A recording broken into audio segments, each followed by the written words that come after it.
We open, not in the present day, but many, many years back in an alleyway. This place is not Toontown. Its walls not made of backgrounds that look like watercolor and gouache. Freshly painted frescoes in a wild array of colors. It's stone, thick and hard, and dare I say, real.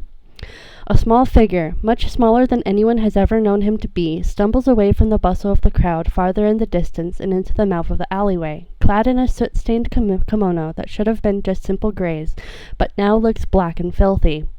There is soot on his porcelain cheek, hurriedly smudged away when wiping away tears. He stands out against the harsh realness of the stone, an outline of black and shading an anxious purple. The boy does not notice the man leaning against the wall, watching the people go by. The man is Toonkind, with a gentle face, long black hair swept up into a neat tail at the nape of his neck. On his hip, an onyx blade with a sapphire and a ruby on the hilt is rested. "Are you lost?" the man asks. "No," the boy replies. The man's smile grows wide as he sees the small toon's shading shift to a light gray-tinged purple. "Are you hungry?" The boy hesitates. His stomach growls and his shading goes an embarrassed hot pink. The man reaches out a hand, and the boy takes it. "My name is Simon Sinclair. Charmed to meet you." The boy's eyes flare yellow, and as the magic takes hold, the glow spreads to engulf the entire alleyway, and then the scene, until all that can be seen is gold. When the gold fades, we come face to face with a very purple imp in the present day. Gille, what are you doing right now? Well, I think I'm wandering around Toontown because I got lost again. All right. In that case, roll me perception real quick. Cool. Let's see. Have my glasses on, so that's a +1. That's 4. Okay, with a 4, it takes you a very, very, very long time to hear the ringing coming from your hammer space. Immediately. Yep, 7. Immediately dives into his hammer space and pulls out his receiver and goes, hello? Hi, Gille. How are you? It's Sammy. Hi. Hi, Sammy. I'm doing all right. A little lost, but you know. Lost where exactly? Toontown. Okay. I came back. Oh, okay. Great. I was hoping that you would be gone for a little bit longer, but hi. I have something kind of important to ask. Have you heard of toons disappearing lately on your circuit? I'm going to roll history as he thinks for a moment. Yeah, that's a dirty 20. Okay, yeah, as soon as Sammy mentions toons disappearing, you immediately it just immediately springs to mind that, oh, there's been whispers on the streets about color-changing toons disappearing, especially around the ECCR. And Sammy, where are you? I'm heading to Detective Lynn's right now. Sinclair's back, Gille. Oh no. Gille, whatever. I've heard. Of course you've heard. Okay. Gille, listen to me very carefully. I'm listening. You need to get out of town. You can change colors too. You're just as much risk as I am right now. No, tell me where you are first. I'm walking down the street. I'm about a few blocks away from a contact of mine, Detective Lynn.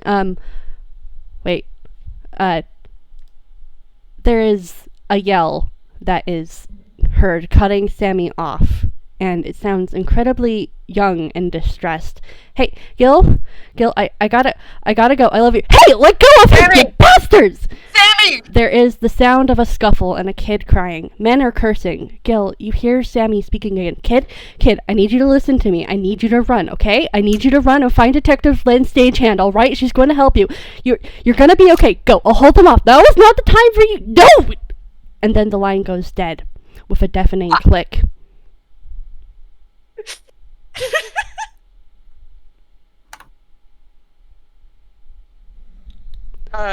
Gil's going to put it back in his hammer space and pull it out again and try to call Sammy. It rings. And rings. And rings. Until finally you hear, doo-doo-doo. We're sorry. The phone number you have dialed has been disconnected or is no longer in service. And he slowly hangs his phone back up. With his jacket a dark red, he turns and heads back home because he needs to change. Mm-hmm. All right, and hello everyone. Welcome to Toonkind D&D. My name is Mira, and I will be your DM for the day. From the top, I'd like everyone to introduce themselves. Oh, that means me first. Hello everyone. I'm Heartless, and I will be playing a disguise named Trebble. It is nice to meet you. Hi, I'm Abby, and I'm still kind of reeling from that really good introduction. That was really good. I will be playing Arata Satomi, a real kind Clash Star rogue. He's just here for a good time, and he honestly feels so attacked right now. Bless. Hi, I'm Staria, and I'm playing Mark Crypt, who is definitely fine. He's definitely good. I don't know what y'all are talking about. Don't mind the fact that his head is gray and that the plants that are growing at his feet are also very gray. Don't worry about it. He's doing fine. If that 24 in performance was anything to go by. And that would be me left. Hello everyone, I'm VWild, and I will be playing Detective Stagehand today. Not Lynn, Stagehand. Let's get on with this show, eh? Yep, indeed. We are starting with Arata and March. Hello, both of you. How have you been? Arata's fine. March is definitely doing good. Definitely doing fine. Don't worry about the fact that his friend has been kidnapped after he. Missing March after he know? had. No, March does not know yet. Sorry, March just my knows. mistake. But his friend has been missing and not here to make because he and Sammy were planning to do a little get well soon party for Hugh, who is currently down with a very nasty cold. Mm-hmm. And Arata, correct me if I'm wrong, but you and Sammy were planning on having lunch together in his garden, right? Yeah, I'm not sure what exactly, wait, actually I do know what he brought. He's brought, a bunch of stuff for, a crab hot pot, that he's made once before. His boyfriend cried when he ate it. Oh my god. But yeah, he came to the garden with a bunch of stuff for that lunch. All right. Since it's kind of starting to become evening a bit, I want you guys both to roll me perception because Staria, you've noticed that hey, Sammy hasn't really actually shown up. So yeah, that's a 7.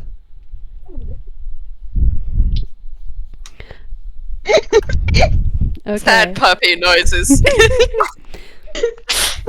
And Arata, roll me perception as well. Alright, that's a 16. Okay. I'm using my actual dice. For the All record. right. I might also switch to using my actual dice if Dice Buster insists on bullying me like this. Clicky clack. Okay, we have them. They have a pleasant crunch. Don't crunch the fucking dice. Don't tell me what to do. I'm gonna crunch my gut. I'm gonna crunch them right now. Candy. Oh my god. Well, you'll have dice no longer. Okay, it takes you a very long time to really notice this, March. But Arata, you are kind of, you've already basically been here for a little bit, so you kind of noticed like the instant. The moment you both step over the strange invisible boundary separating the lively nightlife of Toontown, you are slammed with the deafening silence. It's sharp, grating, nearly screaming in its void. And for once, when you make it to that theater that marks the alleyway entrance to that well-kept garden, the silence does not leave once you step foot into that safe place. There are no birds in the trees, and even the soft summer breeze seems to be holding its breath. And Arata, as you are kind of just looking around the garden, you kind of immediately notice that this other Toon has stepped in, and Marge, it takes you a bit to notice that, hey, there's a real kind in Sammy's space, holding a pot. Are you? Yeah. Sorry, I think you kind of cut out a little bit. Sorry. Who are you?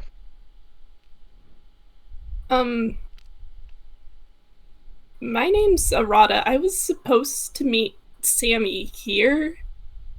I brought food. He kind of just looks down at the pot in his hands. He's not. Where is he?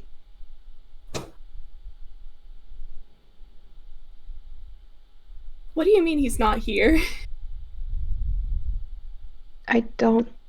We're supposed to do a get well party for Hugh, but he's not here. Where is he? You guys roll me perception again. Okay. Let's see if March will do any better. Oof, Wait, I'm using my dice because fuck that. Oh, come on. Oh, Arata. That's a dirty 20. Woo! Okay. Luckily, you both managed to get high enough that you get all the stuff that I can give you here. The garden Hell yeah. seems a bit wilder than when you both visited Sammy before. More unkempt. March, you know that Sammy had asked a few friends to watch over the garden, but it's like he was never here. It's like time marched on without Sammy, and now there's no trace of him left here. And, Arata, your eyes almost catch it, but, like, they almost don't catch it, but when they do, it causes your heart to sink. Sammy's house of paint, a lovely cottage with wildflowers, rests precariously against the outer wall that surrounds the courtyard, looking as if it had just popped off the wall as when the house's time ran out. And March, you spot a folded piece of paper stuck in a nearby bush. You pull it out and find that it's a letter addressed to Gille. It's crumpled around the edges as if someone had gripped it tightly before letting go. What does the letter say? Basically, it's a letter talking to Gille while Sammy was in Hitoyama, and just kind of talks about Sammy's kind of unresolved feelings towards Gille. And you kind of get the feeling, especially with that dirty 20, that Sammy wasn't intending to give this letter to Gille just yet. March will carefully fold the letter and put it in his hammer space. He could give it to Sammy when he sees him again. Mm-hmm. All right. March. Oh, sorry. Go ahead, Avi. I think when Arata sees that the House of Paint is on the ground, he's probably going to set the pot by the fountain and like rush over to the House of Paint and just be like, "Oh no no no no no!" Mm-hmm. Yeah, the House of Paint. It doesn't. As you get closer, you look and notice that there's no signs of chipping on the frame or anything like that. It looks undamaged. It is honestly just it popped off the wall when the time ran out.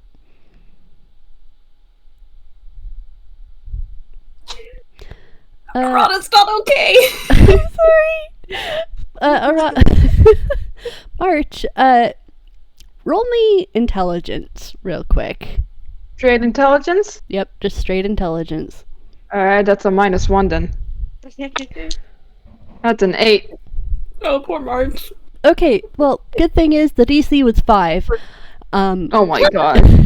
Bless, baby. When someone goes missing, who do you go to but a detective? There's someone who is just as invested in this case as you, March, and you probably should head there. And from what Arata said, Arata seems to be a friend of Sammy's.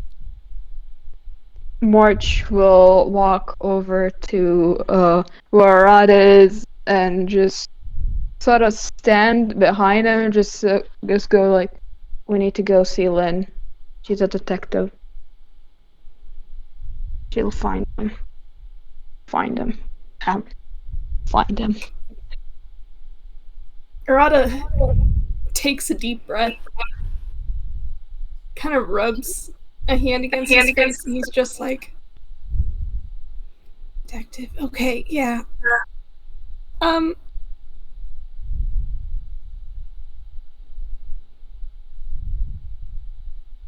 Then March will start walking in the direction of the Stagehand's Requiem.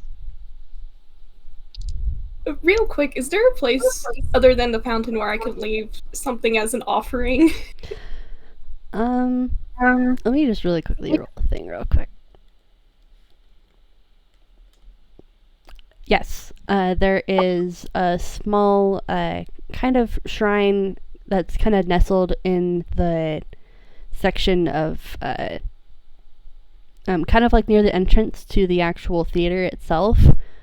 That's kind of just like a small little altar. Whew.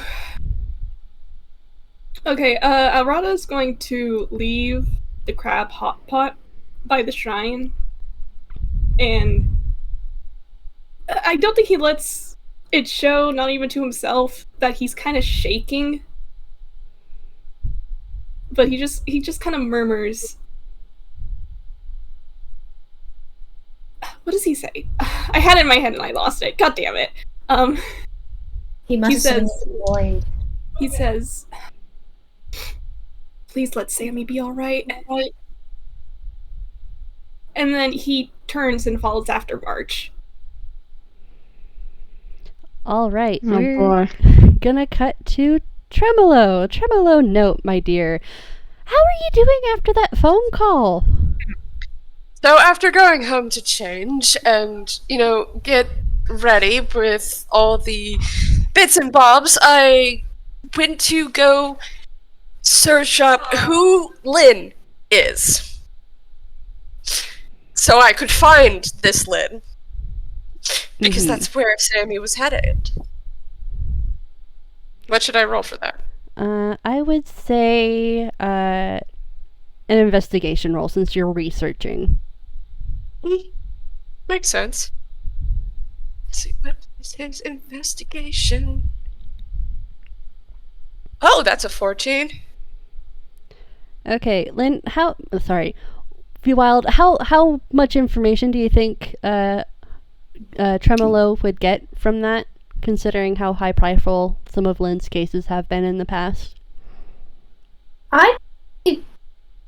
Tremelo or Gille. Gille's from around Toontown, right? Normally, that's where he's Well, he that's lives where he haunts. Yes. All right.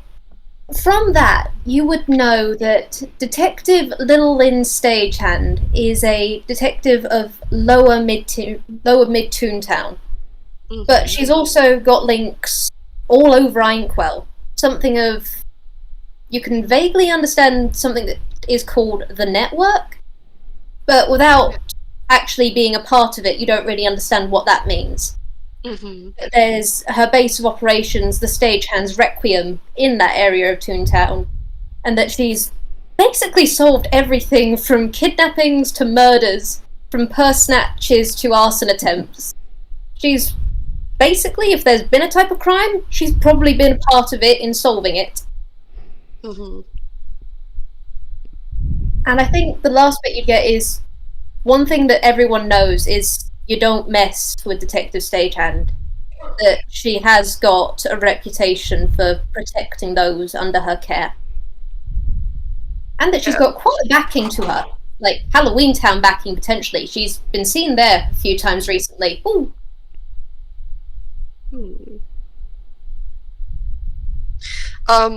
Does he get where she usually is? Because that's the very specific piece of information that he wants.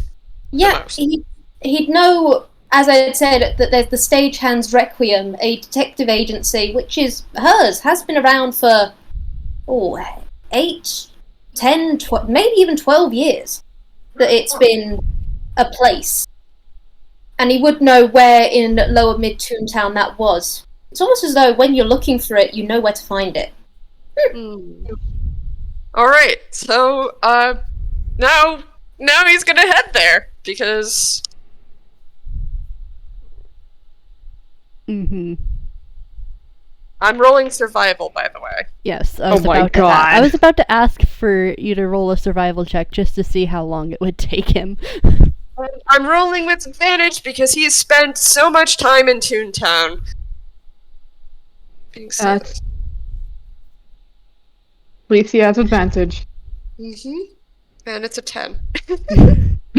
Well, I feel like Never mind. It's pretty average. So the fact that like you do get lost a bit, but you manage to eventually find it. It's getting incredibly dark by the time you arrive, and March and Arata, it's dark as well when you guys all arrive at the Stagehand Requiem. And then we'll really quickly cut to Lynn. Lynn, how are you doing, Detective Stagehand? Doing fine. Okay, that's a lie. This detective is fully, shutting down into detective mode. Inside, there is... It's not considered a tornado, but it is considered an air of extreme activity. There are boards materializing and disappearing as Network conjures old boards. As many as she can think of, as many as Lynn asks for, as they look through old case files, old connections, old links, and link everything to the now.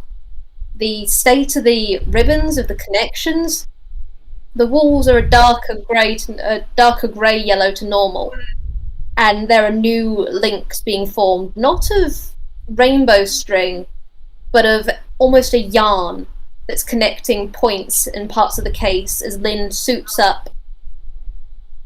She knows foul play when she sees it, and if Sammy hasn't come, then... Well, you don't have to wait 72 hours if you detect foul play, so might as well get started on the hunt. And as you're starting to gear up, you sense that there is one very familiar person. Well, actually, I correct myself. Network is the one who would sense the very familiar the very familiar emotions of March, and then very quickly after, someone who is unfamiliar right after March, and then say a good maybe 5-10 minutes after someone also new. Want to delve into the curious fact that Network has? Tech potions. And I'm also going to say, as a random thing, hey March, would March be coming directly with Arata? They come together. Yeah. Right. Like, Mark will like walk ahead, but he's not gonna not gonna lose Arata. So No, they're gonna be Arata like, is just like sticking as close as he can. I would also argue that you might even be able to sense Jeannie's emotion. Jeannie's still in the bag. Bless. There's something interesting because of that of, hey March, you know every time you come to the network, you've been able to come in immediately. Yeah, you're not going to be able to come inside because you've got a stranger with you. A stranger who's not got a business card and has not got a sketch on the wall. Network knows stranger danger. Network has been taught a lot of stranger danger. Network is not going to let finally. we're in. Finally. This is not someone with a sketch on the wall. This is not a friend. And Lynn This will is not be my beautiful house. This is not my beautiful. This is our beautiful house, though.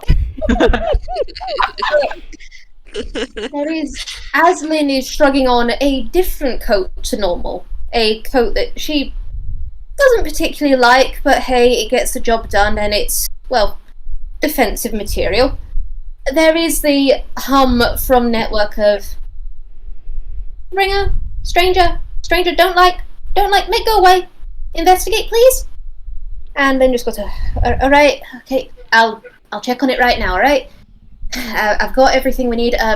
Caseboard 23, I'll be back in a jiff. And Lynn goes to the door. Hey! No one will notice anything, but she does open it, just like, okay, who the heck? And what does she see? Well, she sees March, first of all, in the front, and with... You know how is... Actually make an insight check. Just for Alright. funsies. Okay, hang on, I gotta check something, let's see, that is... 19 plus 4. That's a 23, right? Yep. You almost get it. Well, you see, something's definitely wrong. Like, March's color are... First of all, March's design is different, but that's something else entirely. But March's flower head, it's not the usual light blue, it's a dull gray with no glowing at all. And also, there are like little spectral plants sort of growing underneath his feet. And they're also a very dull gray. You've never seen those before, so you don't know if that's normal or not, but you assume it's not.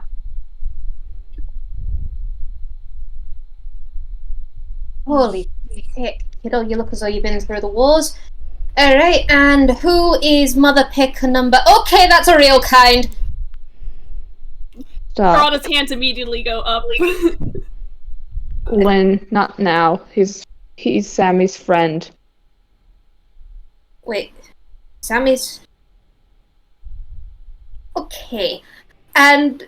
Hey, Arata, how's your emotions right now? Because, yes... how do I describe the emotions of somebody who has been internally screaming since they left the garden? Hey, that's honestly pretty dang decent, out of all things considered, seeing as if it was straight up panic, just pure panic, Lynn would probably be going, okay, this guy's angry that he's been found out, right? We're dealing with that. But Lynn and Arata, you aren't able to tell what this is, but there is a hum from indoors that this detective does seem to turn their head towards. She goes, okay, so You got a name, friend of Sammy, or am I just going to call you that and Mother Pecker for the day? My name is Arata Satomi. Mother Pecker is fine, though. Arata. Oh, Arata, yeah, you are a friend of Sammy's. He, talked about you earlier. Heck, Oh, he talked about me? In passing... Heck, okay. Wait, so you're both friends of Sammy, so this is not a conversation we need to have outside. Alright, both of you indoors now. Come on. Excuse me. Oh, for the love of this place is crowded today. Hi, Detective Stagehand. I'm not currently taking cases right now. We're in the middle of a situation. No. So, a friend of mine has gone missing, and I've come here in search of a little help with it. Tremelo note. Detective Tremelo note. And he offers his hand forward. I'm gonna roll deception, because that's a lie. My goodness. I was going to say roll insight on Lynn's part as well, or history, because Lynn has a network, you picnic, of course she knows. 23. Alright. His insight will be abysmal. It will be -2, let's say. Yes. 5 minus 2. That's 3. Oh my goodness. March is not even going to bother rolling insight. March, he's not really in the mindset for this right now. Okay. I'm just gonna type this because You got a net. Woo! Nat 20! 20 plus what? nat 20 plus, let's see, insight is a +4. Oh my god! So when this person says they're a detective, you know, that sounds like a lie. It's a very good lie, considering, you know, he's dressed the part, and there's, like, no, like, real indication on his face that he's lying. But there's just this very, very slight undercurrent in his voice of something else. Also, Arata, roll history. Yeah, Arata, roll history. Oh my god. Okay, boy. There goes the deception. I'm fucking crying. Hang on, give me a sec. While this is happening, there This is is... 16. Incredible. I'll let whatever this is go first, because I'll say something in a minute. Okay. Arata, can I? I was about to ask if what that would get Arata heart. Sorry. Arata, you moonlight as a phantom thief type called Trickster. Yeah. You remember this time when you joined up with a tune named Tremelo Note, or claiming to be Tremelo Note at first, and it turned out that turned out to be Gille Trebble, and you stole a painting with him. I sure did! Oh my fucking god. Cannot believe this. I cannot How do I describe the emotions of somebody who is still kind of screaming internally, and there's just a brief moment of, oh my god, Gille, in his mind. A brief flash of recognition as he's looking at Gille, who's totally Tremelo Note, guys. Oh my goodness. March is not even going to bother rolling insight. This is the least of his concerns right now. Anyways, VWild? Yeah. I will say that there is... I also rolled deception on Lynn's pass after that insight of she's looking, and she takes that hand, and there is a detective smile on her face. She goes, well, we can always use more detectives. It's a pleasure to meet you, Tremelo. I've not heard that name before, I'll admit. You're from around here? No, I'm from Stream Workers. Oh, of course. They've got a few detectives over there. I've been meaning to make connections, but never quite got around to it. Anyway, come on in, you three. Something tells me you're all part of the colour-changing case, and this is not something I want to say out in the open, so come on in. He nods. Walk in. And As just make sure that Genie's still in the bag and just kind of. Oh my god. It's just.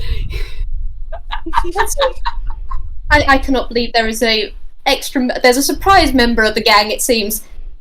Lynn has clicked it because Network is curious. Network is going to try and raid the bag at some stage, if at all.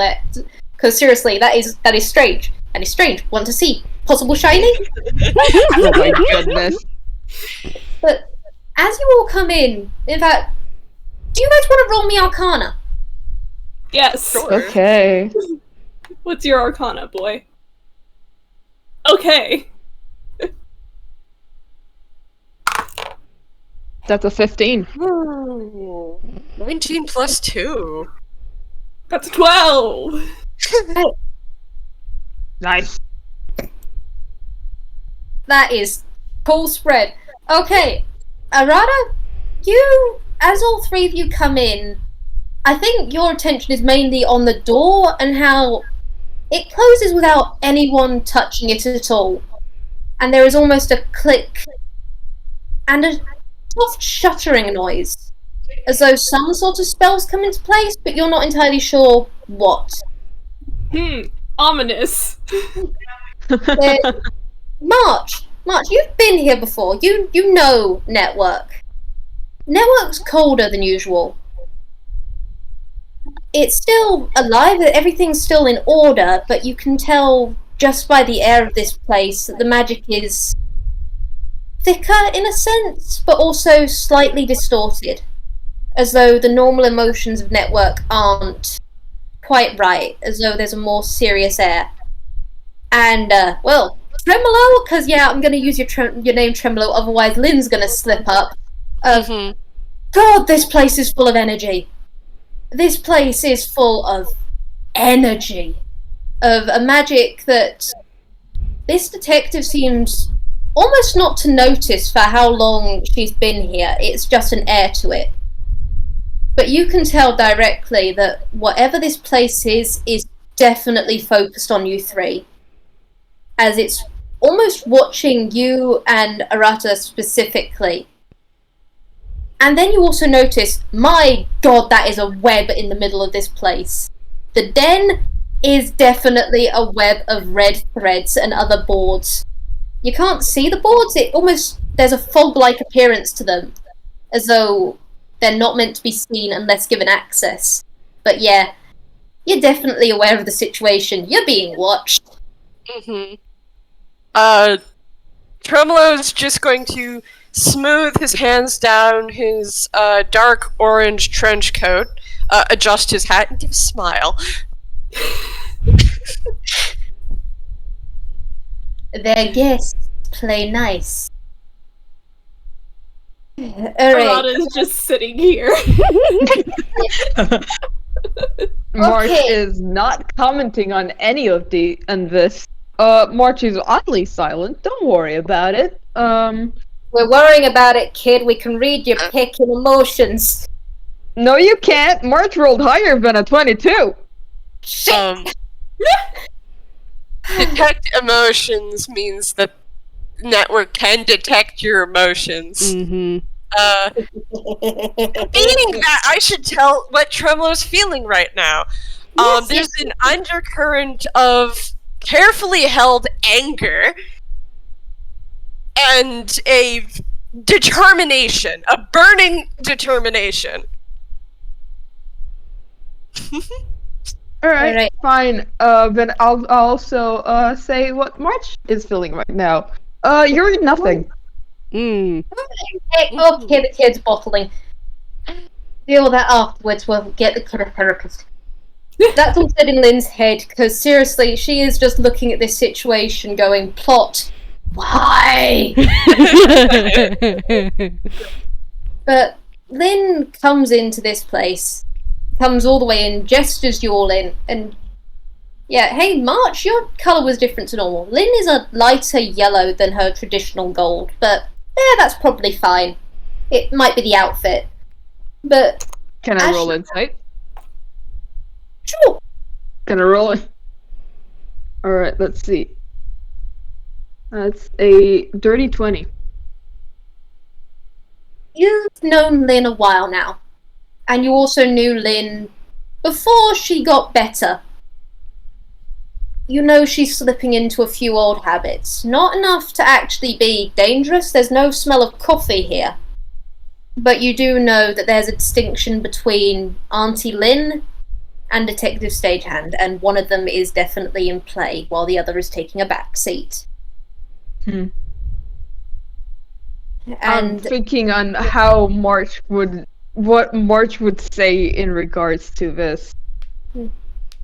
Because on one hand, normally March would be mainly concerned.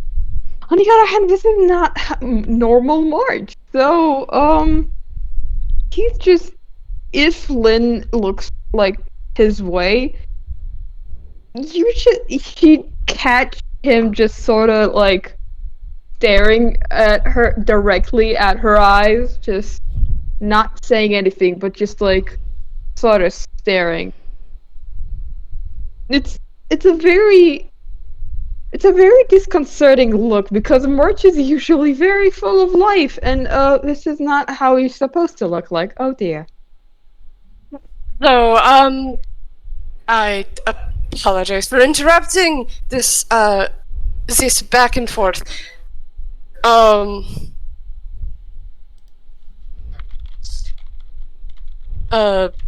But I haven't got either of your two names. My name is March. Nice to meet you, March. And you? He says, turning to Arata. I'm gonna roll deception again, because otherwise there's gonna be a flicker of recognition. Wow, okay. No, that's not Okay. 20. Oh my goodness. Even if I rolled insight, I would not. Even if I got a nat 20 on insight, I would not have been able to beat that. So whatever. Gille tightening up his deception. Anyways.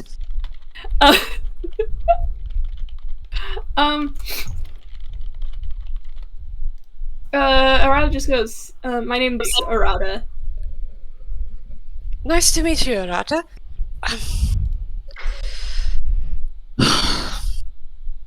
This, Alright. Yes? Alright, much as I love all of this, Case. Right, Are you all wrapped up with the chit chat? Because much as I love it, we've kinda got a situation on our hands, and I was meant to be heading out about 5 minutes ago. Apologies. Alright. So, you two, and she's pointing at March and Arata, are friends of Sammy. You, Detective Tremelo, are some person's, well, friend. I'm presuming they're a colour changer as well. Yes. Pardon? Yes. Alright. So, we got multiple colour changing toons. Fantastic. Plots developing farther than I thought. Alright. Detective, how much do you know about Sinclair? Well, I'm going to roll history because I don't remember how much Gille specifically remembers about what Sammy told him. 12 plus 5 is 17. Nice. Mira? Gil would remember that first date that Sammy and Gil went on, and how Sammy had almost forgotten the fact that with his arms bare, with the shawl that he hadn't been wearing a shawl actually, he had been wearing a dress that clearly showcased his arms and the old kind of freckle-like scars on his arms, and how absolutely terrified Sammy was in trying to convey just how dangerous Sinclair was to Gille. Mm-hmm. So, Detective Tremelo is going to say, well, unfortunately, not much, but I do know that the victims of his who managed to escape are frightened and usually marked with multiple scars. Like Sammy. Aware of that to a partial extent. The man known as Sinclair is, well, a real kind of particularly nasty nature working in the toon trade. It's... And I am so sorry I am dragging a child into this, March. Hey. I'm not leaving. Okay. I didn't think you would. Honestly, the only way I was going to be able to do that was probably to drug some tea, but I'm not one to do that.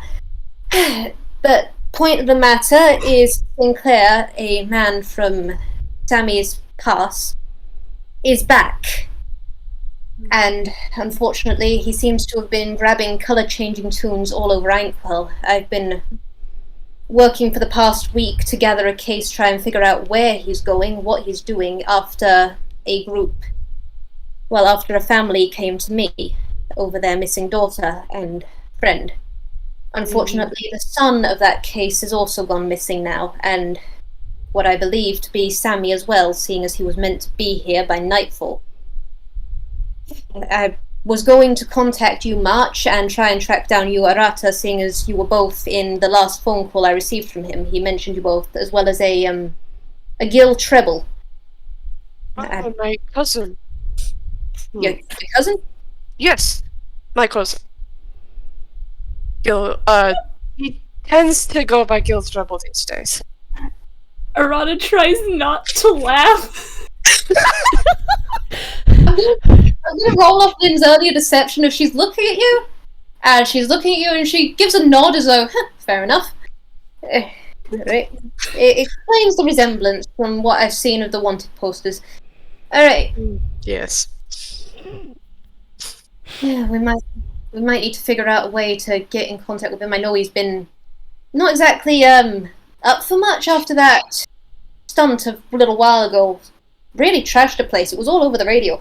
Anyway, point of the matter is, Sinclair is a grade 4 of my standard level danger, and he's got something to do with shipments, namely of inkwells, whether that actually is cargo or whether that means he's...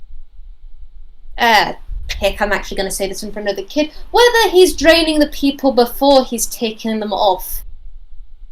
Hey, real quick, is Network still sensing emotions? Yep. Alright, there is a really big flare of anger from Arata.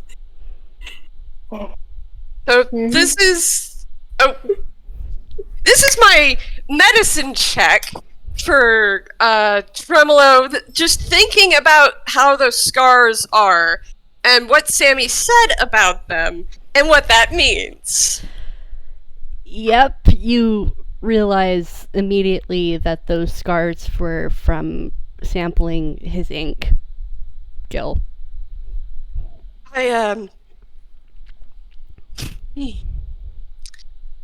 I do believe it is the second one. Right, so we got a racing clock to find the people before they go missing. We've got... Heck, the youngest is a child. It's... Okay. Alright, so... I've got a network of communications, and... Mira, should I roll something, like an investigation, to see if Lynn's narrowed down any places so far?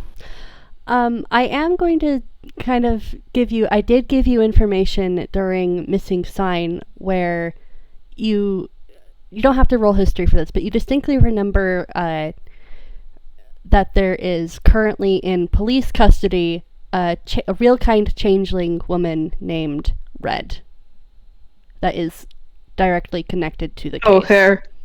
Oh, boy. Where she was going. But then nods, then goes, alright. Okay. Alright, so I've got a detective and I've got a real kind, maybe that'll actually help in this situation. I'm apologizing for calling you a real kind here. I know it's not the best term given political climate, but it's fine. I get it. Like, right. Honestly, it's really not the worst thing you can call me, I guess. I've been called a lot worse. That's disturbing. I'm using the double E on this one, I swear to picking gods. Anyway. It's fine. He kind of does like this hand gesture, like trying to like emphasize that he's alright. Okay. But I've got someone who's been my co-counsel in a Halloween Town case, so you know what? Guess what? You're all on the case. Congratulations.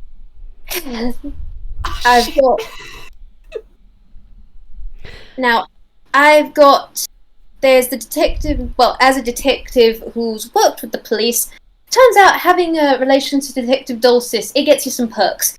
Anyway, I've got a meeting with a certain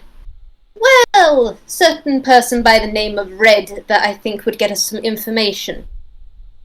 What are we waiting? What are we waiting for? Will everyone please roll me a perception check, please? Mm-hmm. Lynn, you are on the phone hey. today. I'm so proud of you. That's 14. That's a 17.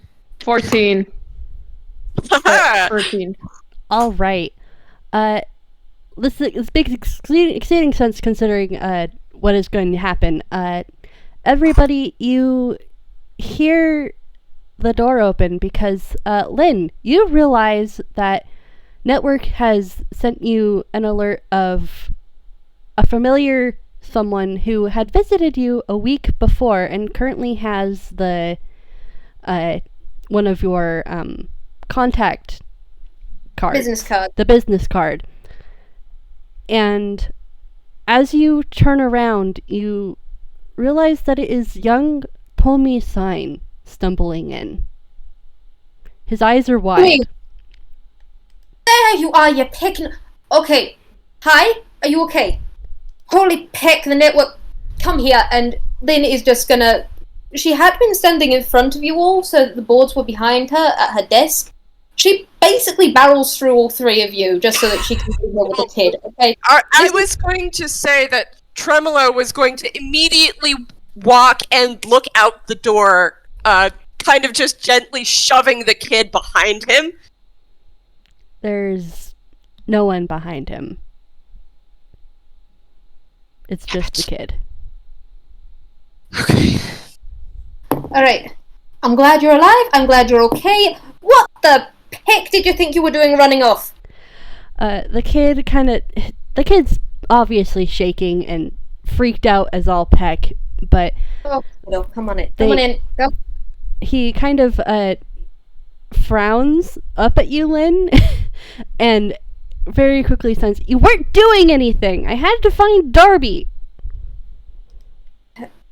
Lynn is signing back. Kiddo, I was doing something. I've been tracking things. It's... seriously, picking heck, kiddo. I've got a couple of leads. We're doing the best we can. I've got a team now, and you should not have been running off. I've had to... And Lynn's going to turn around so that he doesn't see the litany of Rolex for a second before she whips around, because, yes, she's not going to look away from a child who signs. And there is Rolex everywhere. The anger kind of just deflates from the child as they kind of hesitantly sign back. It didn't look like you were really doing anything. I had to find Darby, but then they found me, and then Mix Mixed Rainbow helped, and I couldn't help him. Him, Rainbow. Pick. Okay. Was he wearing a grey hoodie? Tomi nods. Son of a pickin'. Alright, how long ago? It was light outside. Sun was going down. Okay, do you know the street? Just gonna roll real quick. Okay, good. That was a 19. That was a 19. Tomi nods and immediately signs out a street name that you realize leads to a very big network of alleyways that frequently a lot of urchins will use to kind of cut through Toontown and not be really noticed by people. And it's kind of by a movie theater. Right. 1 second, kiddo. And Lynn is just going to very, very gently clasp her hands around Tomi's ears. And then she gives off an absolute, like, the rest of you might want to make a constitution saving throw as she throws every last swear in every language she knows, including a few sailor speak, into this thing. Hang on. Sure, I'll roll a con save. Everyone gets a +4 to their con saves because Okay. Tremelo is standing right there. Yeah. That is excellent. I got Nate. Oh no! Alright. Which is very weird because Gille habitually Tremelo swears a lot. Yeah. It's honestly, Tremelo, you swear. This is impressive even for you, as she just full on goes real kind on this son of a fucking. And it is loud, it is screechy, it is full on monkey in an anger mode. Before she takes a very deep breath, takes her hands off the ears and goes, okay, so that could potentially be a dead end. Well, at least we know where Sammy went. Okay. Fellow detective, where do you want to go? A moment. And he had taken a cosmic brownie out of his, like, jacket, like, out of his pocket, and he very gently puts it in the kid's hand, and then he's going to go back into his, hammer space and pull another one out. Yeah, that's a 9. Oh my goodness. So, Tomi gets a cosmic brownie, and now he's going to pop that in his mouth and go... just kind of recover. So they're real kind. So, possibly, we have to figure out where their base is here in town, or perhaps some sort of... It's either they have a base here in town, or they're headed out to somewhere else. Indeed, which is something I've been trying to figure out. I know they've talked about shipments before, but whether that shipments, it could be by a dock, or it could be a carton wagon, or it could be, dare I say, a warehouse. I really hate warehouses. Okay. But I've been trying to find out, which is why I was thinking of going and having a friendly chat with, Red. Would you all be amenable with coming with me on that? Yes. It's our best Arata. lead so far. Of course. Okay. Alright. Tommy, I want you to stay here within the network, okay? No more running off. Alright, your mother has been beside herself. But I've got a member of my network called Tarp. He's a UPAN, he's a UPAN sailor cap. He's definitely going to be someone you're going to recognize. He's got a nice, colourful outfit. But I want you to stay here until he gets here and Network lets him in, and then you're gonna go with him, alright? We're gonna get you somewhere safe. Tomi is a kind of a greenish blue color, and like he kind of stubs his foot against the floor and just nods and then signs very sheepishly, "Yes, Detective Lynn." Oh, I feel so bad for this kid. Can I do something really quickly? Sure. Yeah. Alright, Arata is probably noticing how sheepish and how stressed out Mm-hmm. Tomi is. He doesn't know this kid. But he does kneel down and he does take his bag off his shoulder and he goes, "Do you want to pet a cat?"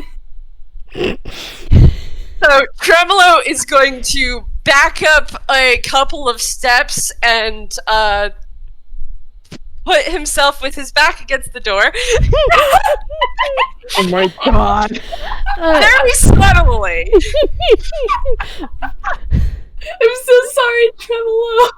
Tremelo, roll stealth to see how subtle you actually are. Meanwhile, Tomi's color has gone from that kind of teal blue to more of a golden color that since you know Sammy, Arata, you get the feeling that this kid is very happy to pet a cat as they nod very, very, very, very, very, very, very much. This UPN wants the cat. Tries to be subtle, but there's a very clear scuffling noise as he backs up hurriedly. Good lord. Okay, so Wait, does he have his armor? Does that mean... No, he does not have his armor on. His armor's actually off. He's wearing a trench coat. I'm trying so much. I was a foreign stuff. Okay, so what happens when Tomi nods? A little head pokes out of Arata's bag, and it is a tuxedo cat with bright blue eyes. And this cat just lets out a soft meow. And that's his whiz save, by the way. He's fine. He's fine. For our audience, that was a 24, a dirty 24. My oh, god. amazing! I love this so Incredible. much. And Arata goes, "This is Genie. You can go ahead and pet his head. Just try not to get his eyes. All right?" Tomi reaches out and just gently, very, very gently pets the cat. And it's interesting because the kid doesn't really have any color in his hands. It's kind of more see-through because he's a UPA and his color is a bit interesting. We love to see it. So yeah, Arata's just happy that he managed baby. Arata's just happy that he managed to help cheer up this kid a little bit.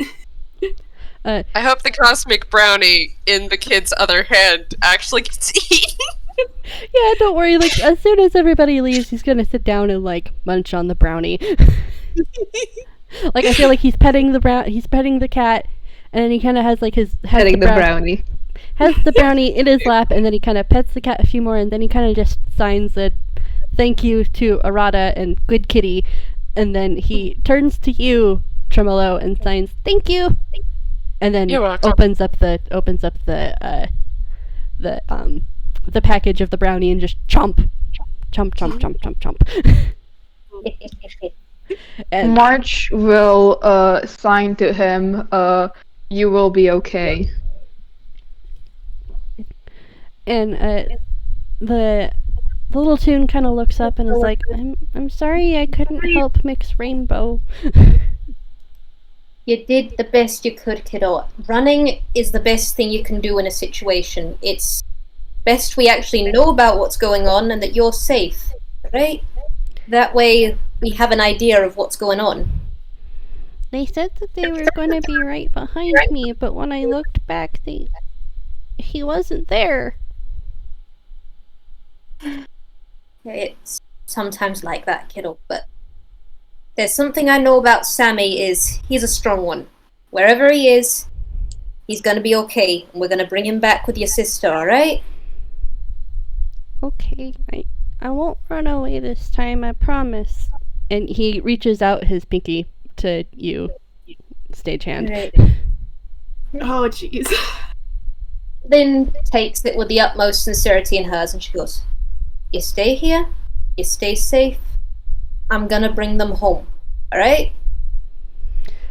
He nods, and Pinky promised the pact is sealed, the kid's not leaving. Oh, boy. Fantastic. You have no idea how much Network has been spamming everything. There is now a cat outside the window staring really intently inside. A couple of people have been called. Just a cat. There is just a spontaneous cat outside plastered to the window of, yes, there are people who are now aware of the situation and are not going to let this child out of their sight. I bet that cat's real watchful. Yes, it is a wonderful cat. We love Reckless so much. Anyway, carrying on from this wonderful conversation, Lynn straightens up in her very nice... She's got her nice heels on. She is 4'6" today. She's happy. And she goes, "Okay, matter at hand. To red!"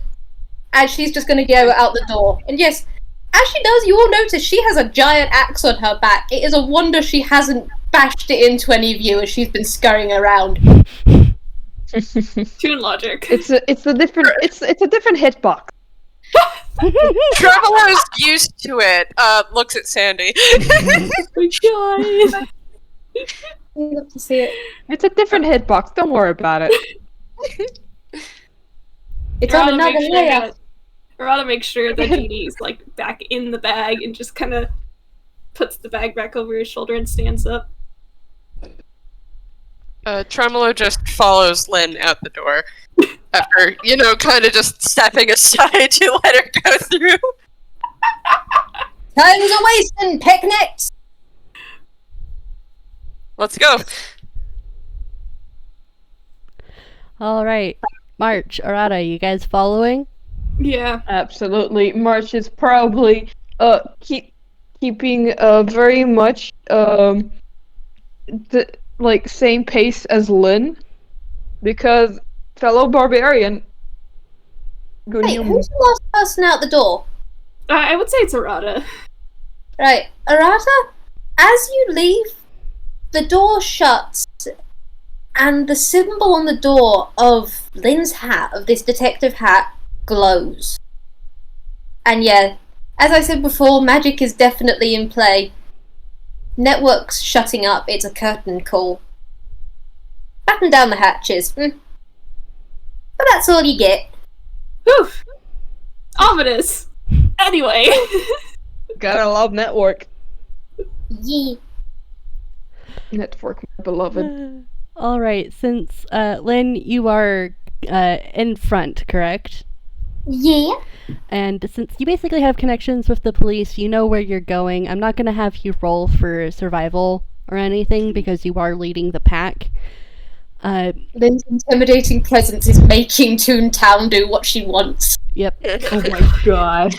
And it's a very quick transition scene of you guys heading to where you are going to be interviewing this Red. And you guys are in one side of the interview room. There is a glass, kind of a see-through glass panel, so you both can see each other. Because eye contact, you kind of need to see your person, and sometimes it's better for them to actually be seeing the people questioning you. But at the same time, this is a very dangerous criminal, so they're not really letting you guys actually into the same room as this person. Mm-hmm. Probably a smart idea. So It's saving their kneecaps, so honestly, it's a good idea. Yep. And so yeah, you guys are all gathered into the detective side of the interview room, and the changeling is led into the other side of the interview room. Their hands are cuffed in front of her. She doesn't look like one would expect a changeling to look like. Her form is strangely stuck between toonish outline and the fleshy blend of lineless that real kind have. Her skin is mottled gray and pink hued tan, as if she's stuck in an animation glitch, more outlined than none, before settling back and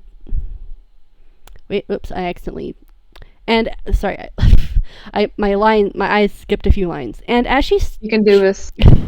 as she's shoved into the chair and her cuffs secured to the arms, her form flickers as if stuck in an animation glitch, more outlined than none, before settling back into that mixed state. Her face pinches, but she says nothing, keeping her mismatched green eyes lowered under a curtain of red and white hair. She hasn't resisted the forceful shoves of the prison guards, hasn't uttered a sound of protest, even though the cuffs around her wrist look to be just a little too tight. You can now ask your questions. The first March is thing, staying silent. Detective March- Stagehand is just going to watch for a second. Sorry, you go, Staria? March is well aware what he's good at and what he's not, and this, unfortunately, is something he's not. So he's just staying on guard and staying vigilant.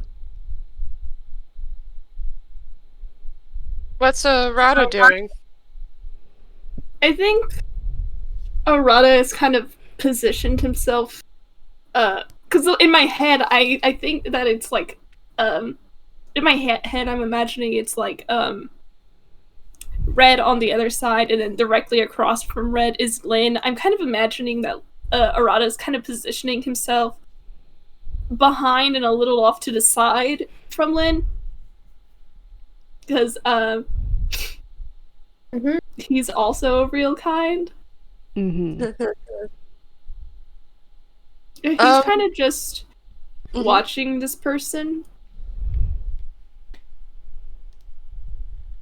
Tremelo is standing beside Lynn and kind of just studying Red quietly for a moment. Here. Roll medicine to see what's up with Red, what's up with their design. Yep, go ahead and roll medicine. Alright. See. What was Can I roll that? medicine too? Yep. Anybody who wants to roll medicine can roll medicine. Alright. Yeah, overall straight D20. That's a Oh, 17.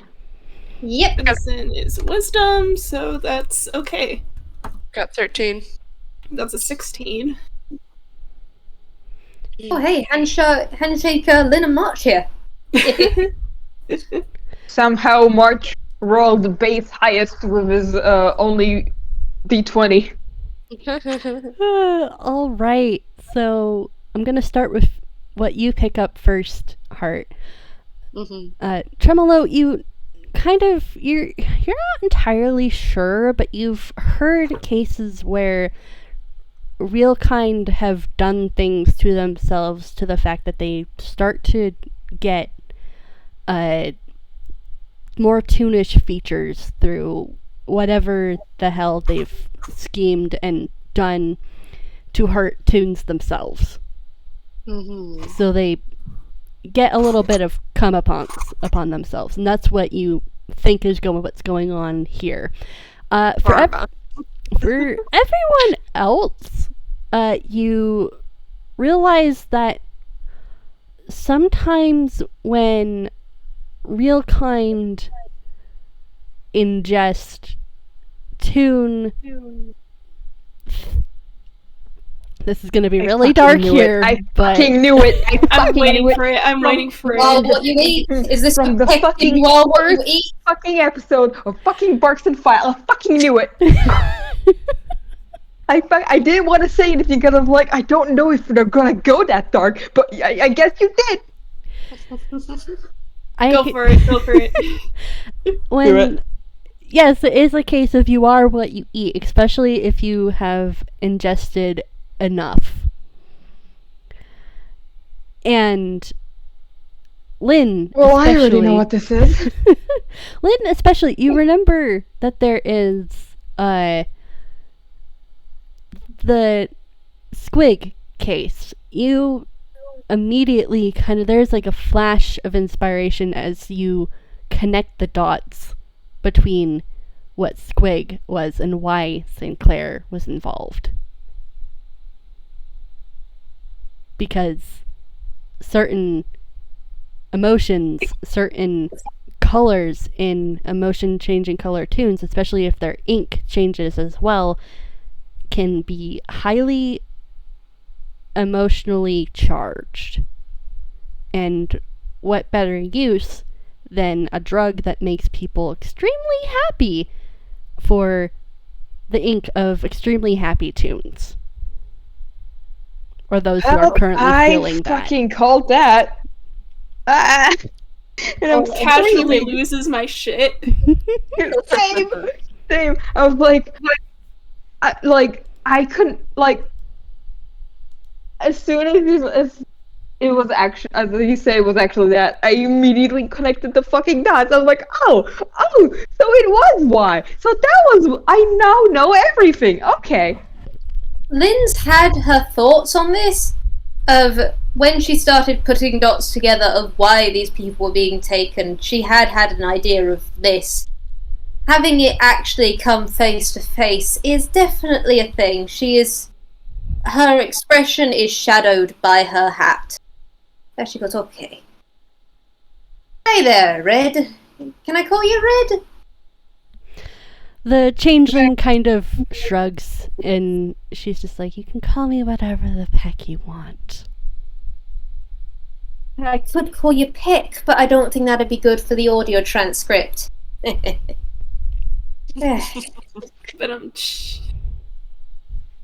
how are you finding it here? Cozy enough for you? Oh, it's probably more cozy than I deserve. And like her head kind of twitches a little bit, and there's another glitch. Interesting habit of yours. It developing? Oh, it's developed. It's withdrawals. Those can be a pick and bitch, I've heard. And I'm presuming your ties to other people. Must be a shame to be without all of them. I mean, supply lines, that sort of thing. Well, he left me hanging high and dry, so I don't really care anymore. Don't care, you say?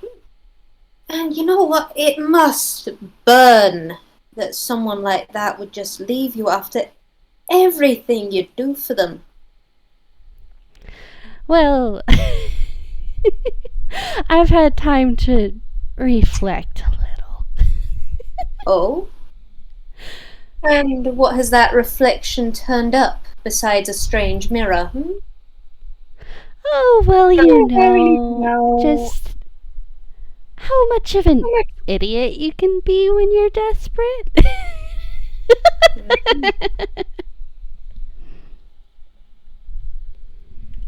I see. Well, desperate times, desperate measures, but I've heard of people turning over a new leaf. And hey, if there's someone you just hate, if there's someone you don't like who put you in that place of desperation, why not get even? Red kind of looks up at you all from her curtain of red and white hair, and she's just like, "You're after Sinclair, aren't you?" Well, of course we are. Tell me, did he get his prized inkwell again? He's a person. Oh, not to Sinclair. He just thinks you're ink.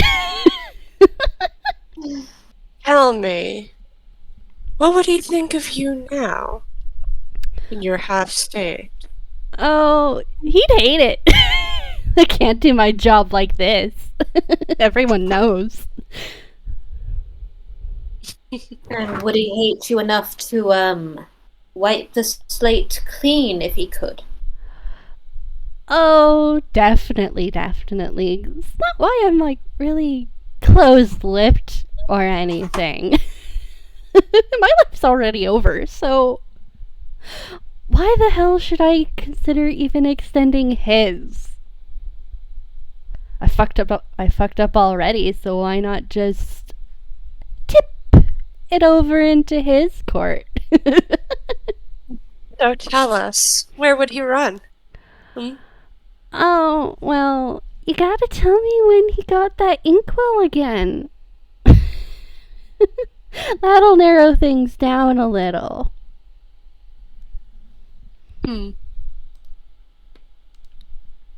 Lynn's looking at Tremelo on this one of, yeah, she really hates this situation. She really hates this person, but she does give the nod of perhaps we should give a little bit of information to get information back. Earlier today, this afternoon. Oh, he wouldn't have gone far then. It's, your best bet to find out where he's going would probably be the warehouses again. He doesn't really change his old tricks, like, especially considering the police here, and she kind of jingles her cuffs, didn't really do that good of a job trying to track him down when they got me. Yeah, well, fuck the cops. Anyway. Which warehouses? Oh, you know, the ones that are more abandoned. The ones that no one really cares about. Where it's all silent and quiet and no one can hear you scream.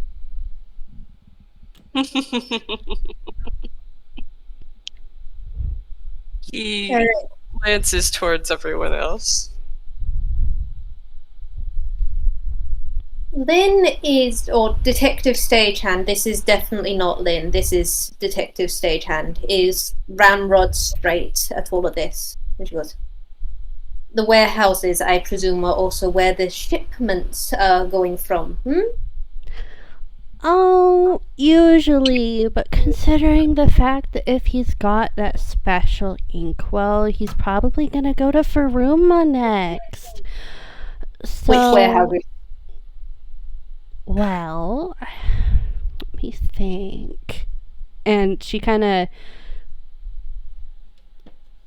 goes, like, she's visibly thinking and stuff. Like, she's not being, like, facetious, even though her tone is completely doesn't care at this point.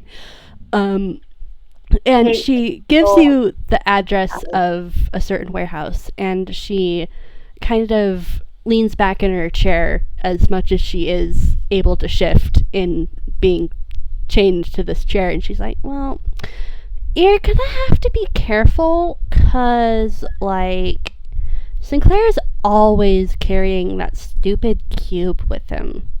So, like, you're gonna have to get that off him if you actually meet him, because he's going to teleport away if you don't get that.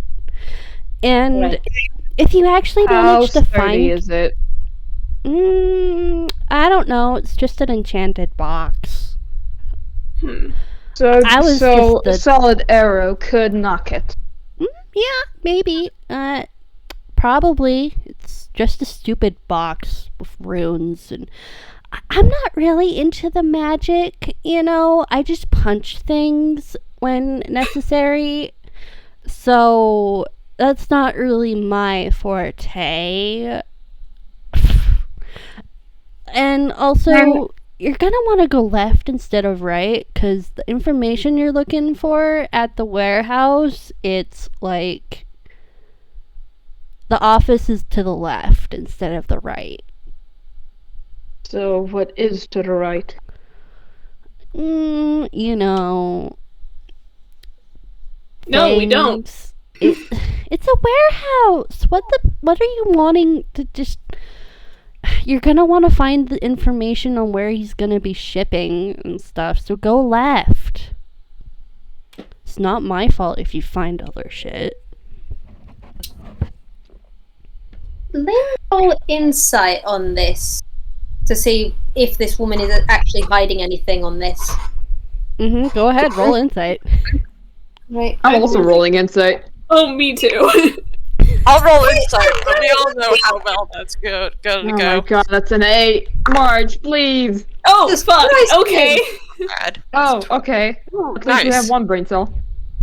That 2 is brain cells. your best roll today, buddy. Okay, let's go lowest to highest.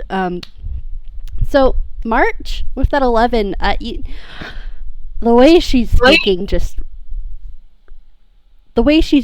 is just rubbing you wrong. You can't tell if she's lying or not, but just she's giving off this she doesn't care vibe. She doesn't care that she's hurt Sammy or other people. Gille, you get kind of the same vibe as that, just like she's just talking. This is the game.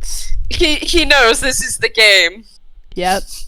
But Arata and Lynn, Detective Stagehand, you both are looking at her and you realize that she's not lying, and her devil may care attitude is hiding seething rage towards Sinclair and also towards herself. I wonder what that's about. Do you regret?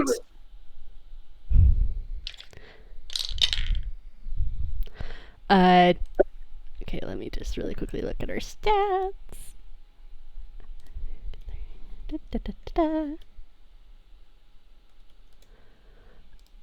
I mean, why the hell would I regret? She's blatantly lying through her teeth. Because something tells me that you're not just hating Sinclair. Look, kid, you do some really shitty things. You don't and- have to tell me about the shit you did. Do you regret? Look, I fucking hate myself, okay? Is that what you want? I deserve this. Whatever the hell this is. And she kind of glitches again. Barkson made me see some things about myself and just whatever. Just solve the case. I thought I would have done something better by getting that kid out of there. But look, he's just stuck in his little cycling plot or whatever you Toons are so obsessed with. So good luck about what that happened. I think we know who that was. Alright. Is there anything else you want to tell us, Red, before you go back to your cell? That's basically all I can really tell you, considering I've been stuck in a cell. Sorry. I have a question. Oh, you go? Why Sammy? Why is he the special inkwell out of all color-changing Toons? I gotta roll deception. Red kind of shrugs. I don't know, Sinclair keeps going on and on and on about the Jax ink and how powerful and potent it was. But their manor burned down 9 years ago now. So shouldn't they be out of fashion or something? I don't get it, really. It was just supposed to be pretty ink that you would put down on a piece of paper and it shimmered sometimes. Sinclair's weird, and I wish I'd never met him. A lot of people think that. March is starting to connect something, but I've connected long ago, and I don't like that. So Gille, Tremelo, he's kind of just seems to have withdrawn into himself, trying to give the air that he's thinking, but there is a slow creeping. His trench coat looks like it's slowly turning red. We've hit a nerve there. Well, limited ink. When there's a rare ink, of course people are gonna want to buy it. Alright, but I think that's all we're gonna get here. Alright, we have the warehouse, we have the district. Let's get to it. Thanks for the help, Red. Thank you so much, Red. See you around. Kick his ass March for says me. nothing. Oh, trust me.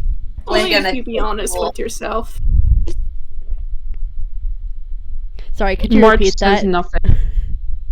Only if you start being honest with yourself. You're not fooling anybody. Well, at least I could try one last time. I'm not gonna really see anybody else here. Bye-bye. Go by, have fun kicking his ass, okay?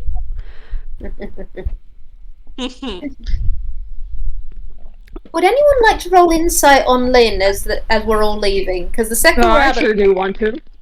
Sure. I don't know how well it's gonna go, but sure. Oh baby! Well, yes. That was a 10! That was a 16. March is rolling slightly better. Alright. Wait, hang on. Yeah, that's a 10! We got a 10, we got a 12, we got a 16. Yeah. Hey, March. How much has Hugh been able to tell you about Lynn and warehouses? Well, according to what me and Morsky have been talking about, I think, Hugh did tell, March about what happened in Tangled Strings. A bit. She would have left out, you know, he who getting used as a chew toy.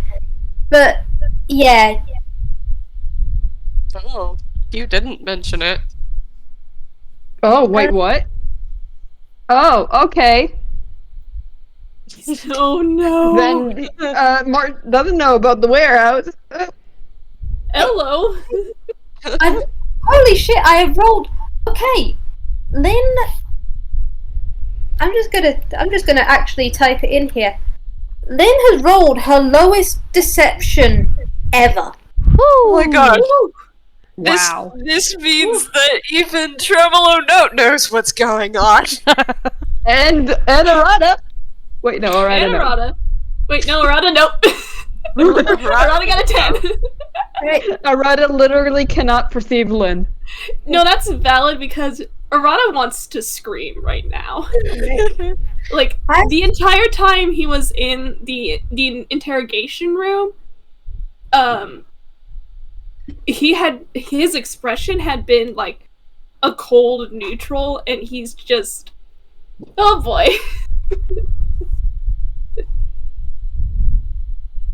Out of there. Lynn's leading the pack out, and you notice that there's a controlled, measured way she leaves this place, her tail curled around her legs.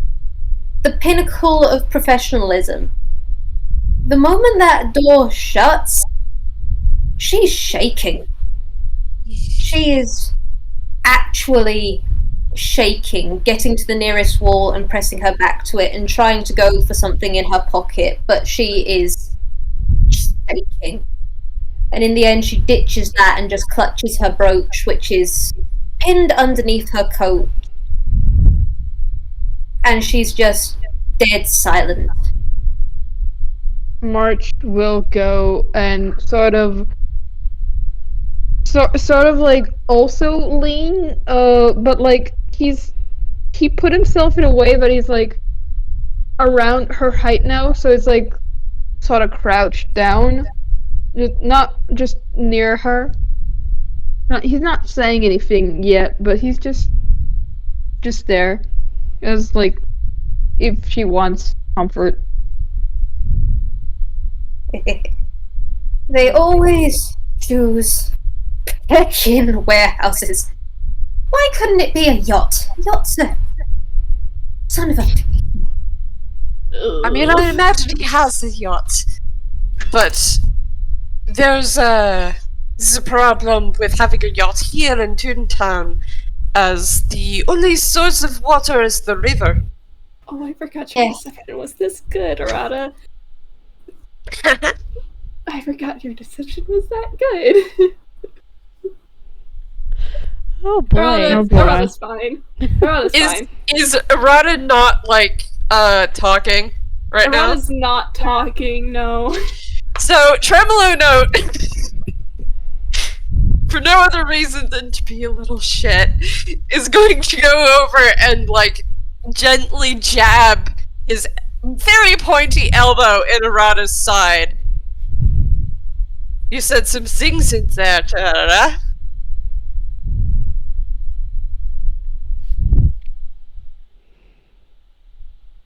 What was that about? The fucking dead silence.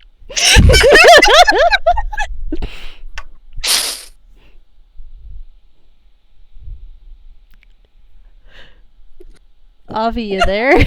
Yeah, Avi is here. Arata's just trying to cope. I'm trying to think how he would respond to Tremelo, and he's just.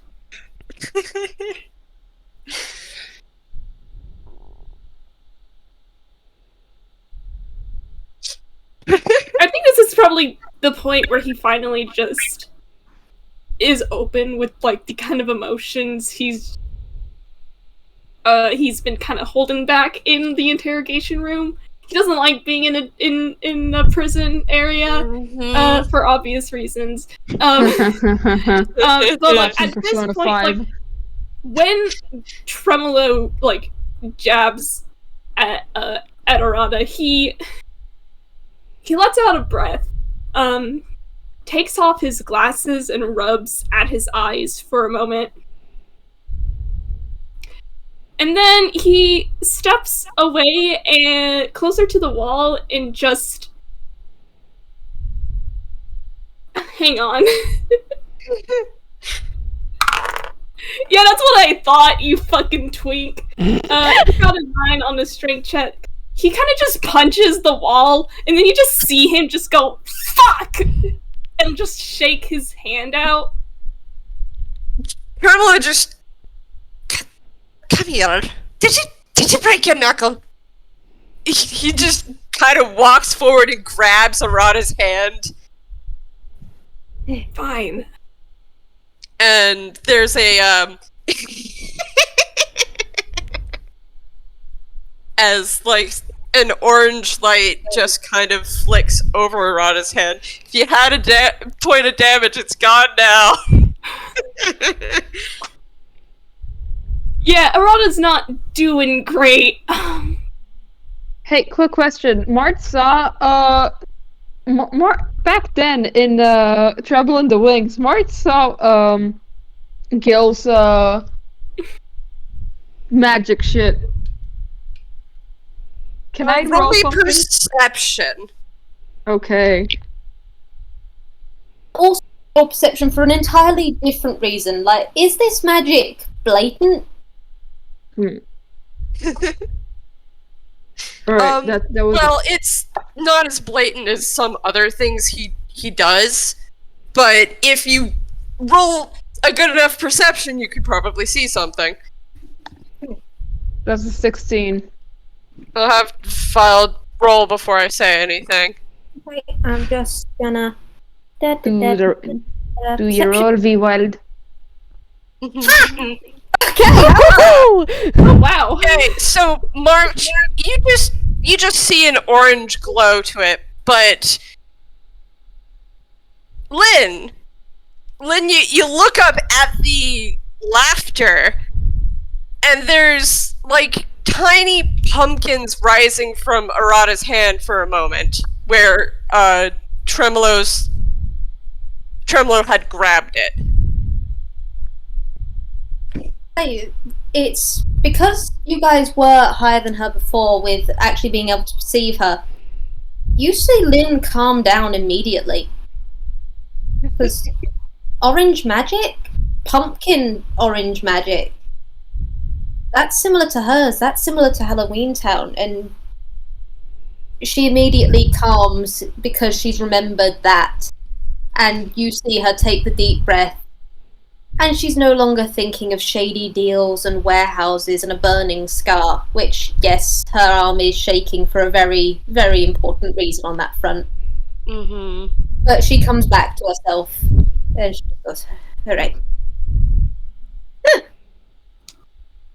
Halloween Town magic, or, something else? So as you see, I am a paladin of Psychobump. That name before. I'll bring it up next time I'm in town. Did Gille ever mention Psychopomp in Trebble in the Wings? I generally cannot remember. I don't think he actually...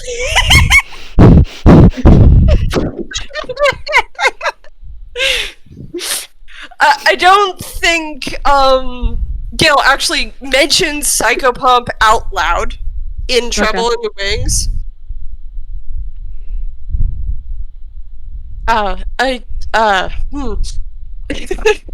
Just making sure, because that was an old game. Older-ish. Psychopomp did actually appear in it, but, like... Like, I don't know if March will connect the name to the thing. I don't think March would. Yeah, that's what I thought. Arata in his head. Yeah, I bet you are a paladin of Psychopomp. Okay, on that note, I think we should really quickly go to a break. Yeah. Oh god. Break time! You know, now earn, like, a little bit of Lynn's respect, because she likes orange. Orange magic is safe magic, is trusted magic. And so, yeah, now, for God's sake, she is actually starting to go from, okay, we can use this son of a picnic, to, oh, hey, they might actually be cool. Okay. Oh, She's using this entire thing as a, is this guy good enough for Sammy? Let me tell you this big take I just took!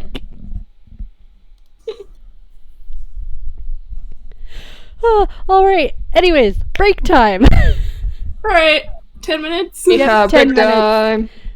Alright, I'm gonna vibrate here. Drink my water. Drink your water! Man. Alright.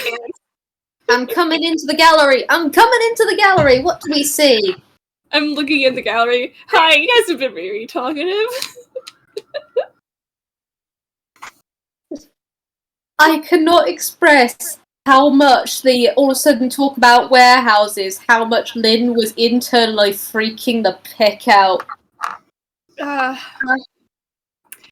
Arata's lost somebody close to him on a boat, so that's what that dirty 20 on deception was. Bless. Lynn has got so many places she doesn't like now, and this is just like, boat was the one place Lynn hasn't seen an accident or something go wrong on yet. She's running out of safe places. Sometimes you have a rival, and sometimes they go missing on a boat.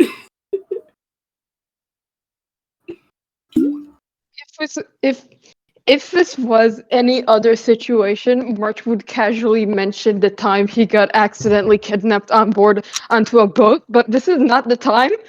Boy! When Lynn finds out about that, you're gonna see boats crossed off of safe words. Oh my goodness. We're on a cruise! Alarm bells immediately ring. Good God. It's gonna be a me fun one. holding back from rambling about Arata lore that I want to be found out in character. We're gonna find it out. I swear to God, we're gonna find it out. Either here or in an FPS. I swear to the pecking gods. Hell yeah, hell yeah. Persona 5, my beloved. We will find it. Lynn will be hunting down Tremelo after this, because yeah, she knows some shit. She knows some shit. She doesn't believe some shit. Good. That's gotta be a great time.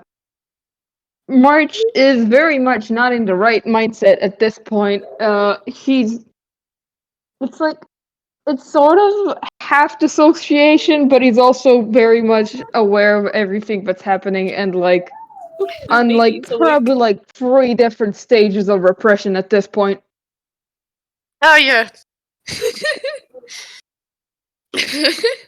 They keep layering up like a fucking cake.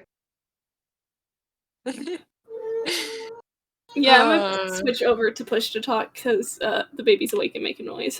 Mm. Baby, baby, Baby. baby. And yes, I'm still recording because I know I know what happens when you accidentally stop a recording. So I'm sorry to the people if this is the one that's used, because you will just hear baby. I mean, I don't stop my recording through the break either. Fantastic. Yeah, I apologize to our audience. you're just gonna have to live with the baby. Baby. We're just gonna have to live with the baby talk. That's too bad. He's a baby. He's a very rowdy boy. He's a very rowdy, hunky boy. Bless the baby. You can probably hear him right now. Yes, you can, just faintly, and it's giving me happy vibes, because that's a baby! Baby, little baby. So cute. I want you to know that my roommate's baby is literally the happiest baby I've ever met. Like, apparently, when they were at the hospital after he was born, they found out that he only had 1 kidney, and you couldn't tell because this baby was like literally the happiest baby ever because he was just vibing with his mom. Aw. Little baby. As long as he's healthy. Yeah.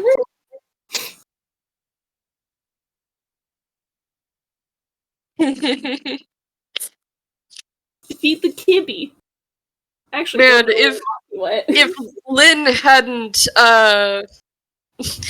seen that, then Lynn definitely probably would have seen something more overt because upon approaching the warehouse, Tremelo would have cast heroism on her. Oh boy. Well, that can still happen. Mm-hmm. If he I sees, cannot remember what heroism does, so... So, let me go to my spells. I don't get a lot of spells. Let's see, where is it? It's first level spell. A willing creature you touch is imbued with bravery. Until the spell ends, the creature is immune to being frightened and gains temporary hit points equal to your spell casting ability modifier at the start of each of its turns. It's a minute long. Nice. When the spell ends, the target loses any remaining temporary hit points. That is cool. I also can't wait for Lynn to, when Lynn rages or uses her own magic, that's gonna be good. Oh, he got his blocks.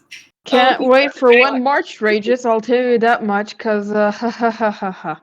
Yeah, we know. Oh boy. Don't worry about it. Don't worry about it. We have to worry about it. It's our boy. Also, I'm gonna be right back in a second, but I'll still be listening. Yeah. Yo.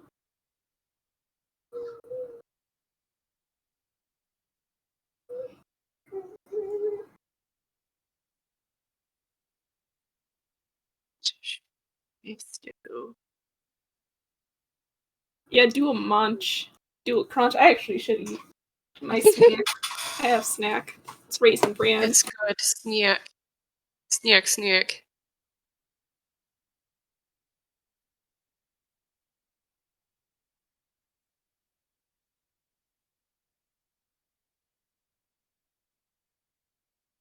I'm just vibing, man. I'm just here. I'm just sitting here. I'm here. I am so sorry. March is not. He's not contributing anything to this. He is not in the right mindset. You are kind of contributing. As in, March went over to try to comfort Lynn. Mhm. And I do understand the March is shutting down, and March isn't going to contribute much until we get to something where March can, hit stuff. Yeah, because, listen, March is not. He's not good at this. He's not good at this. He's 15 years old. He's not good at this kind of stuff. He's not an actual detective. Mm-hmm. Me points at Gil. He's not an actual detective. He's in fact a villain. Hey, how tall is March, real quick? 6'8". Arata would know. Arata would not know that this is a 15-year-old. Oh my goodness. It's a baby! A baby! I'm so sorry, March. Lynn did basically say that March was a child earlier. Mm-hmm. So Yeah, she did mention we have a child here, and she while referring to March. March was like, I'm going with you, basically. Yeah, You're March not making me stay. Yeah. And it's the funny thing is, Lynn said it's the only way to try and stop him would be with drugging the tea. But with March's con, I don't think that would work. Dude, March has a +7 to his con, and that's without Tremelo's +4. Mm-hmm. I don't think Lynn could have brought herself to do it because of her aversion to people doing things to drinks. About Arata mistaking March for the older brother. Yeah, he would. Oh my goodness. All right, how we all doing? We're screaming. We're screaming. I'm ready. That I just put. I'm just image that I just put in the coconut gallery. Man. And then me is with the pressing a button that just says cry. I love you all. I love you all so much. Bless your cotton socks. Oh, glad you're having fun. We're all in danger. Sammy's in more danger. Oh boy. I'm going to switch to voice push to talk because the baby's making noise. Valid. I do want to say that I want to do that. Trebble wants to say one thing to Arata before we actually go to the warehouses. Okay. All right. Because Arata says he's fine, and Tremelo is going to slap Arata's back and go, "No one who punches a wall is fine." Come on, let's go. Yeah, you're right. God. You have never seen a boy look so stressed.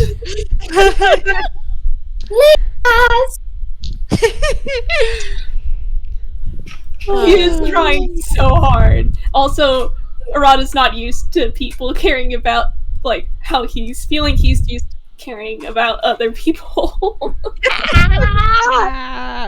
Boy, child, no. All right. We good to continue all? Yeah. Okay.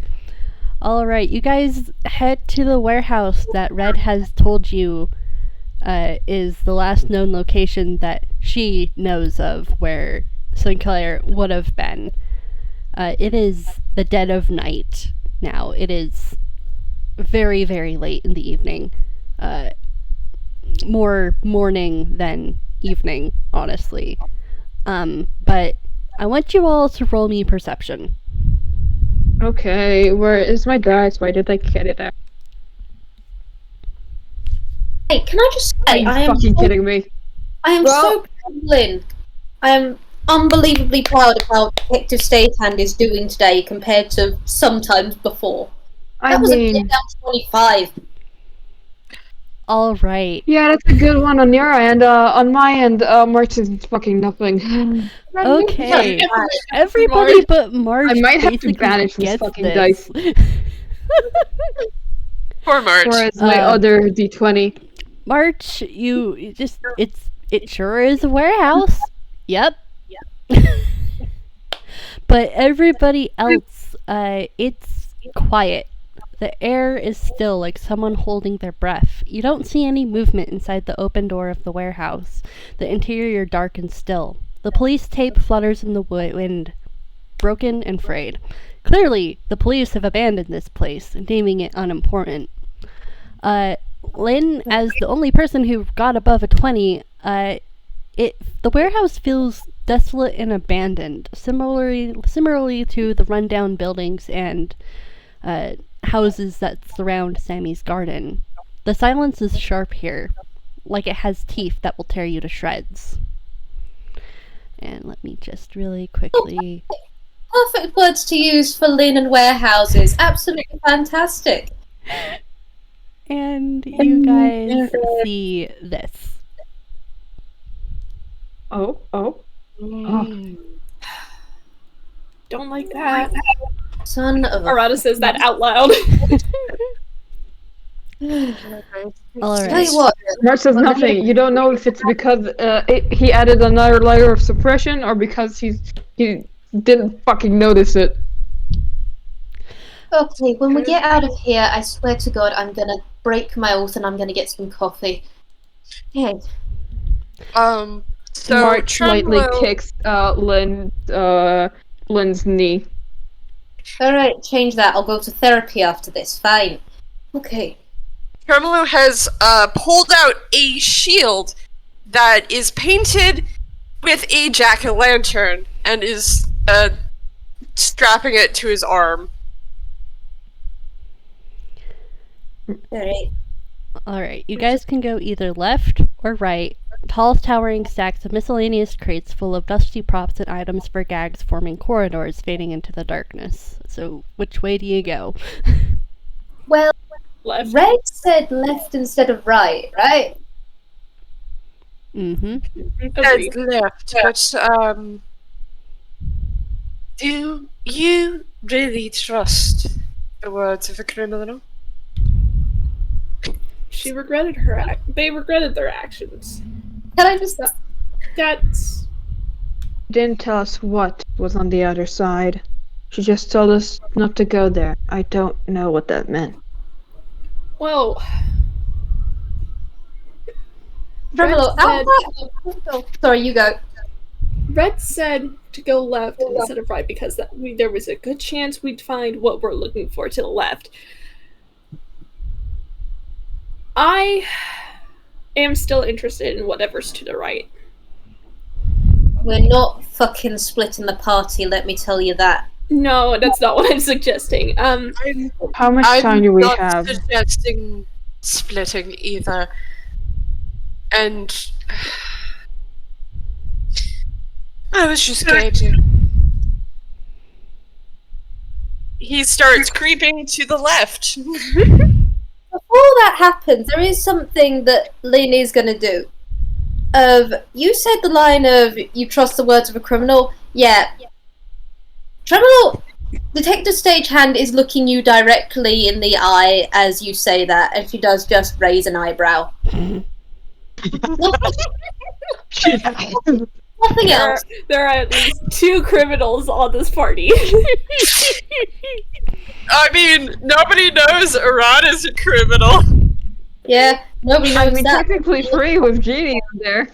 And Lynn knows that Tremelo is lying.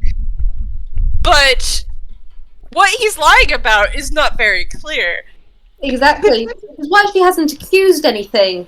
But she is just the eyebrow raise, especially as he said someone was his cousin earlier. She has a few thoughts. She's a detective. She's not an idiot. Yeah, I know. Decima would like to say otherwise. Well, you're the mother pecker, so fine.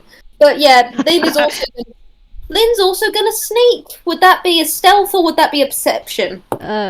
Roll stealth if you're sneaking to the left.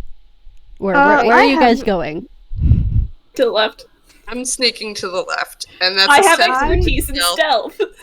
I have a little bit of an unorthodox question. Maybe not, but March has a familiar that by the name of Tazzy, which is a cat snake tazzleworm. And while March will go to the left, he will summon her and ask her to go to the right. That's why my stealth is 7. Arata disappears. What does March get? Come on. Alright, rolling for stealth. That's a nat 1. Okay. All right.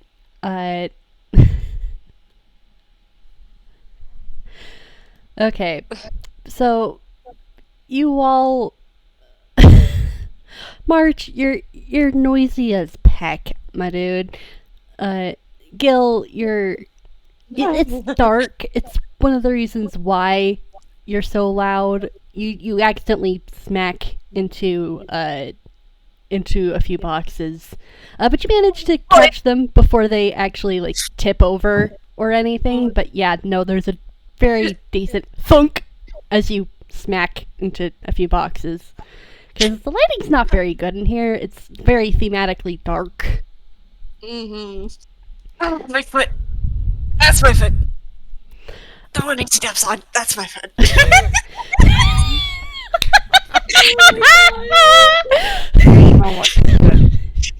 Okay, quick question. Do you guys want me to focus on what March's familiar sees first, or do you guys want me to focus on what you guys are gonna be finding first? I feel like whatever we find to the left, because that's the office, will probably take longer. So maybe we should just get what's to the right out of the way. Okay. All right. We'll go to the left no matter what, unless, there's Sammy over a pit of lava. We're gonna look left as well, obviously. Okay, so March is sending his familiar ahead into the right. Do you guys want to follow or just head left? Finn's heading left. Arata's heading left. Okay. Alright. Oh, to the left we go. So you guys are going left. I'll really quickly focus on what March's familiar sees. Can you roll them a perception check, Staria? Just a second, I'm just typing Please, something about Tazzy. Well.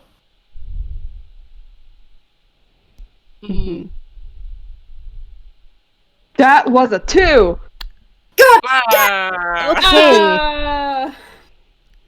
Okay. I'm not really having Tazzy roll for stealth because it's a snake. Snake. Tazzy, the room you enter is dark, even with the lights on. It's dingy and there's the faint smell of ink that lingers at the back of your snout. As your sneaky eyes adjust to the dim lighting inside this small, cramped room, crammed with boxes, brimming with empty bottles that tower overhead, you see the place for what it is. An empty cell.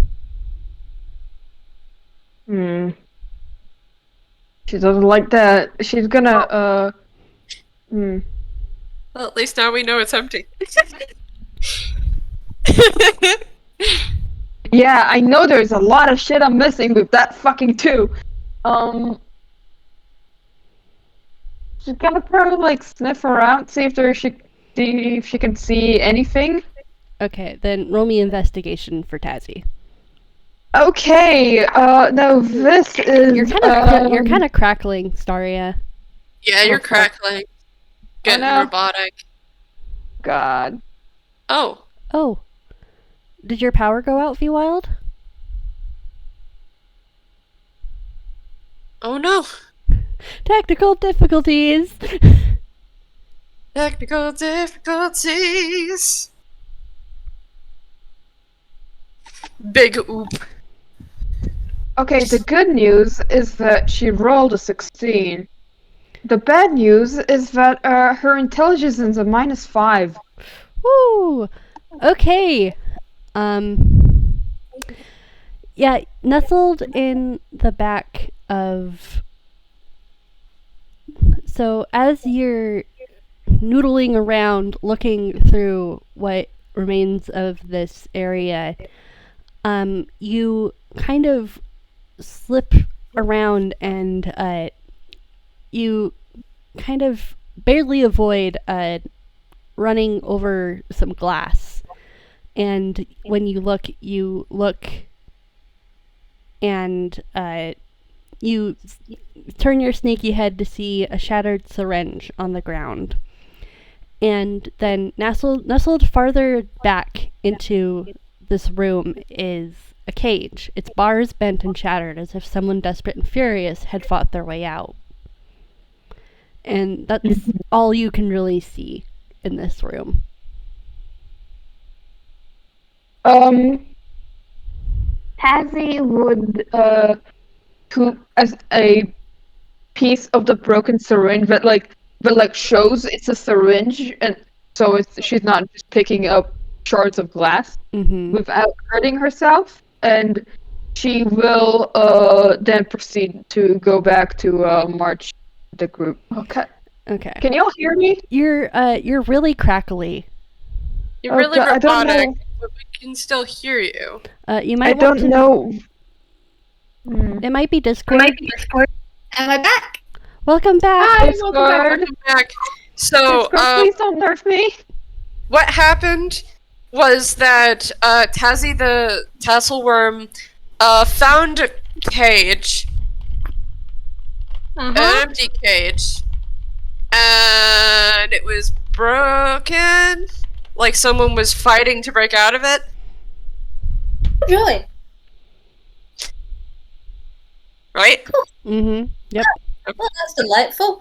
And thank you for filling me back in. I do apologise. Apparently power cuts are a thing that happens in the summer now. Gently Ugh. pat. I'm gonna try going in and out. Yeah, because you're still... Discord, please be nice. Now. There we go. Yay! Yeah. Yeah, you're a Yeah. lot better now. Thank God. Okay. Yeah, and Tazzy is coming back to the rest of the group with a small fragment of a syringe that they found. Right.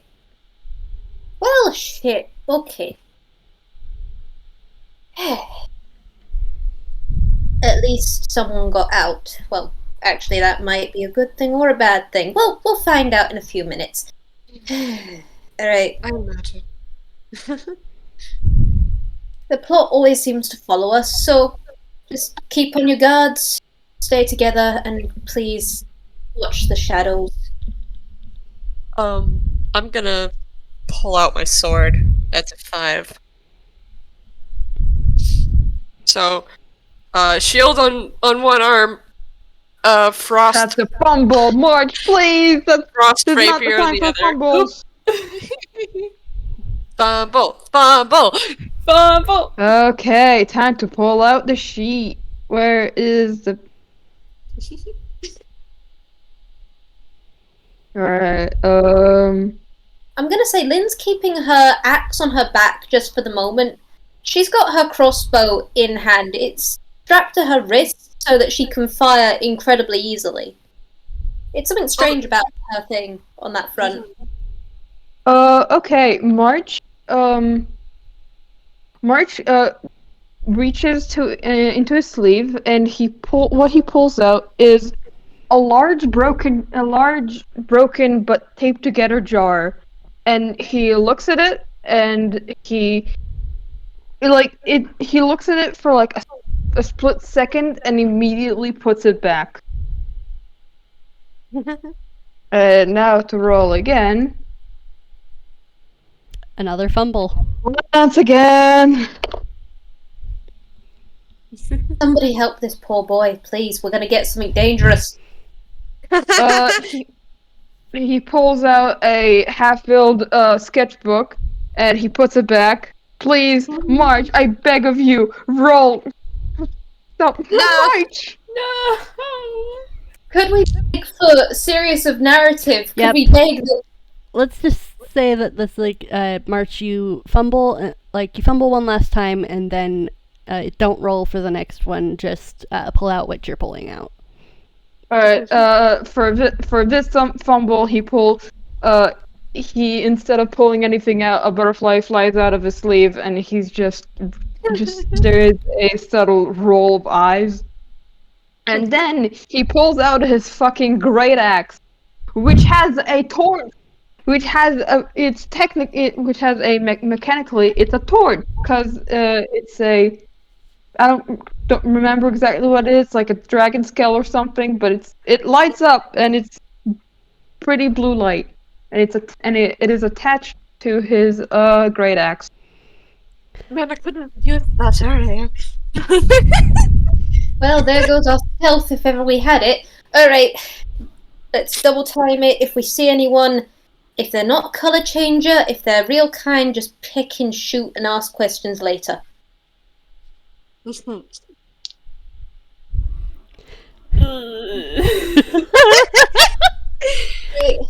Come on, you mother pickers, let's get on with this. And yeah, Lynn's charging ahead. Lynn is done with this shit. Lynn hates warehouses. Lynn wants it done. And Arata, I'm sorry, you're not the type of real kind she's talking about. You're a double E. These guys are an EA mother peckers. Gille's falling right after her, and actually, honestly, if anyone,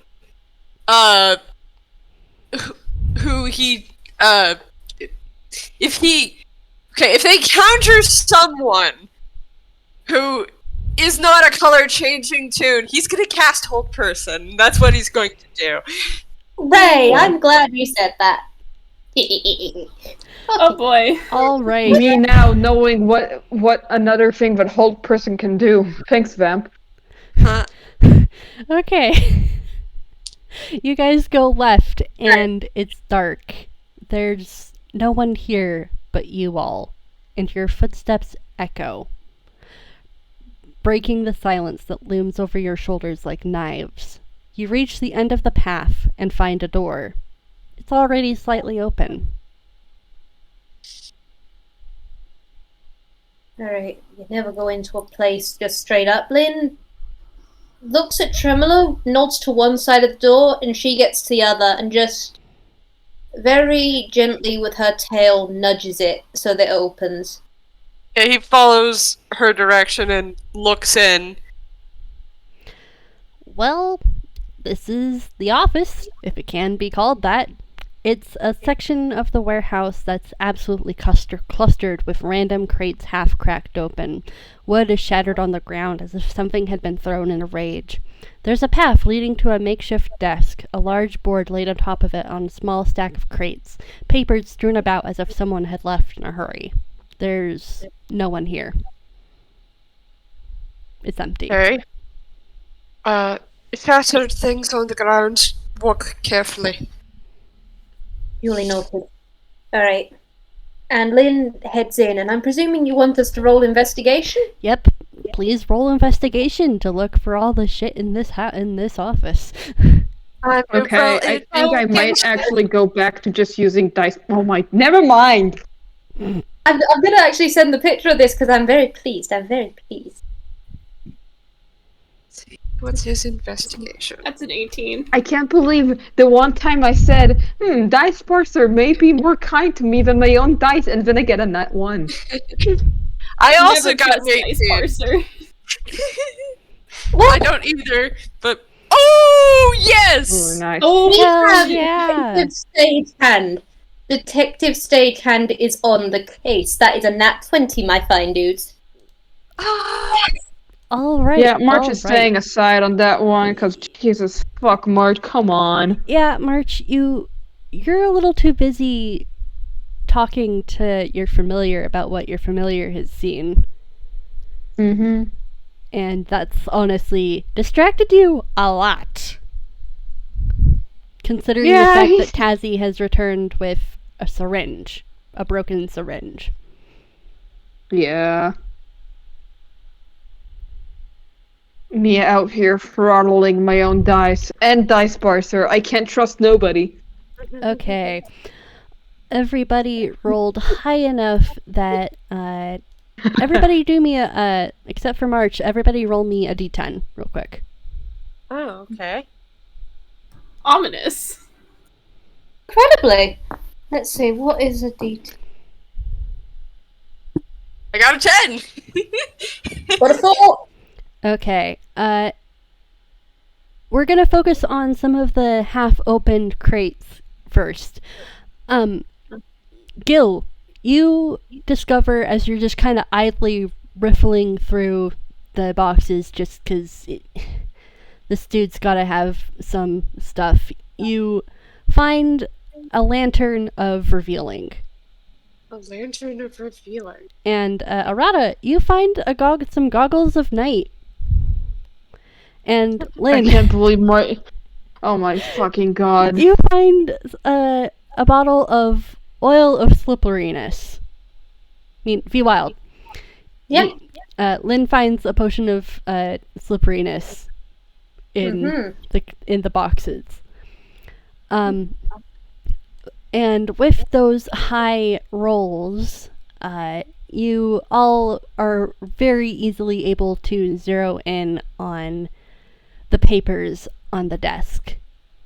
And it's notes from about other locations that Sinclair has grabbed tunes from and supply shipments. It looks like he's grabbed people from everywhere across Einquell. And this goes back months and months, even before Sammy was first taken for a while. This has been going on for a long time. It's just been escalated in recent times, which is why you've sat up and taken notice. Alright. Lynn is full of good rolls today. That You're was... taking all of March's, that's for sure.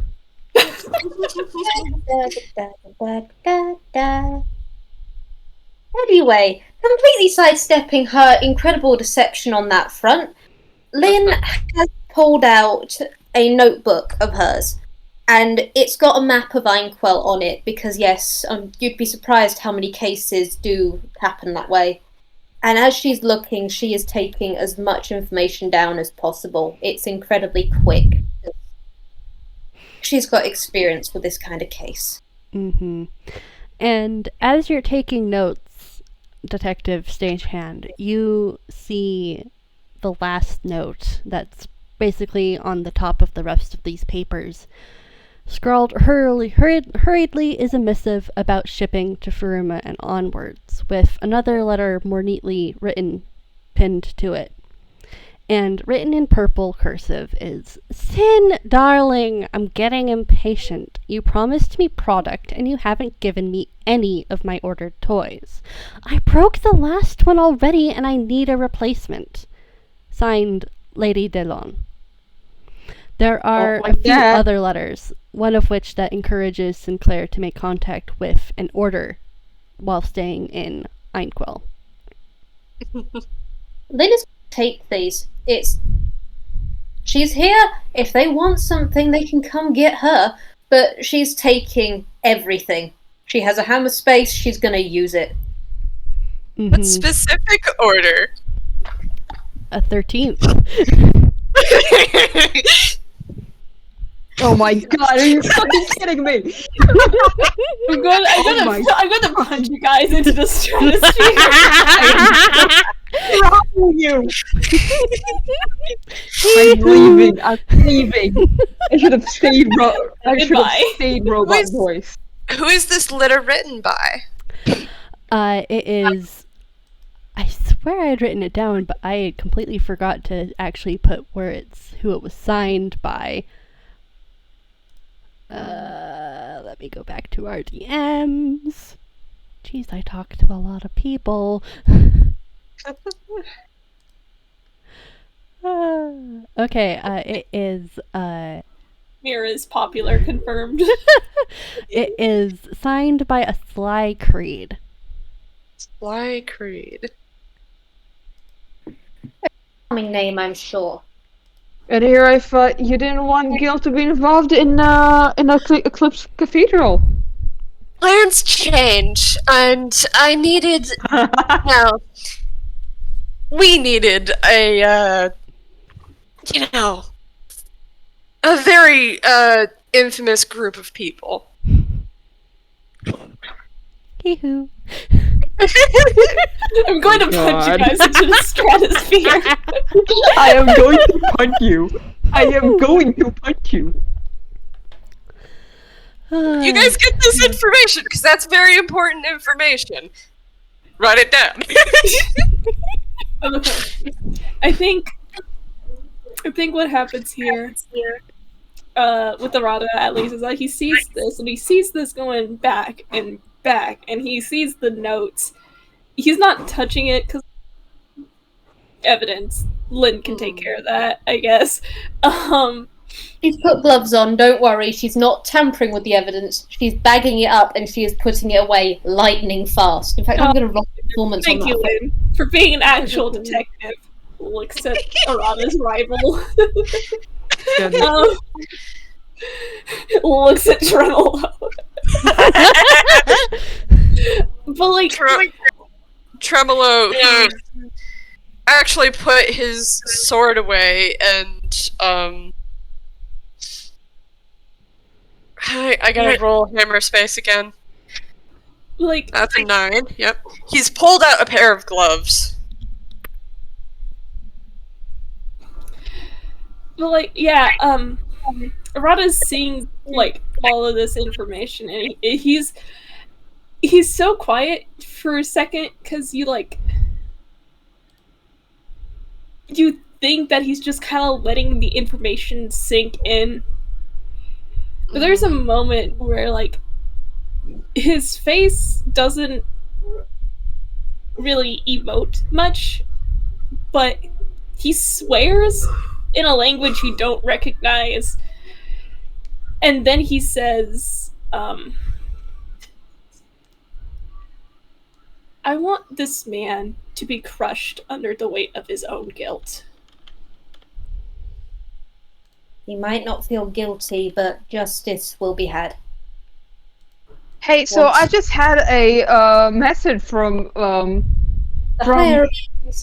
freaking Morsky that apparently March does know about the fucking order because Hugh told him. Yep. Yeah, they're all fucking connected, huh? Alright. Yep. The fucking Kingdom Hearts continues to haunt me to this day. Okay, are any of these names making sense to anyone? Lynn's gonna say that as she's bagging everything up. I mean, I kid you not, if she could, she would be putting the entire goddamn desk in her hammer space just as a little petty vengeance. Do it. I'm gonna roll history for Tremelo. I'm See if also he gonna roll actually. history. Oh, shit. I don't Let's see have if a- March knows anything. Let's see. Mira? No. Yes? Mira, can I have advantage, please? Yes. Thank you, because I just rolled a fucking 3. Also, At sorry. this point, I There, don't know that's so much if better. I should continue to use dice or just dice person because they're both mean and I like that. Woo! Okay. That is Oh an boy. 18 plus 5. Mm-hmm.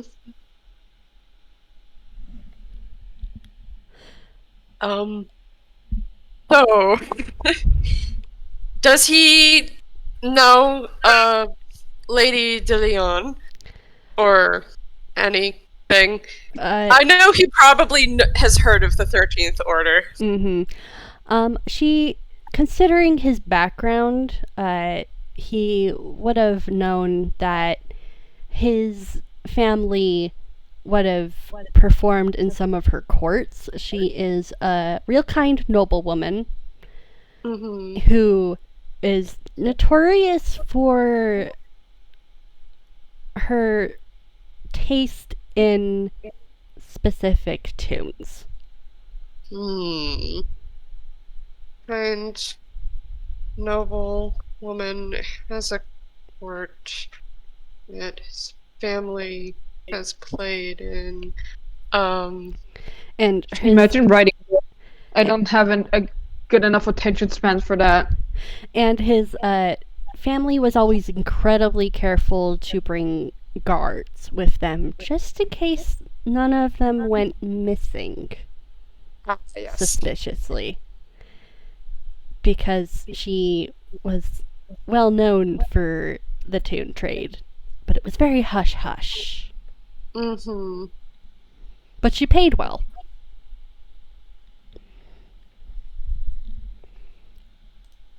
Ah, yes. Lady de Leon. I come from a family of a long line of bards, and when I was young, they would go to her courts to play, and we always hired guards before we even went, just to ensure that none of us went missing around her.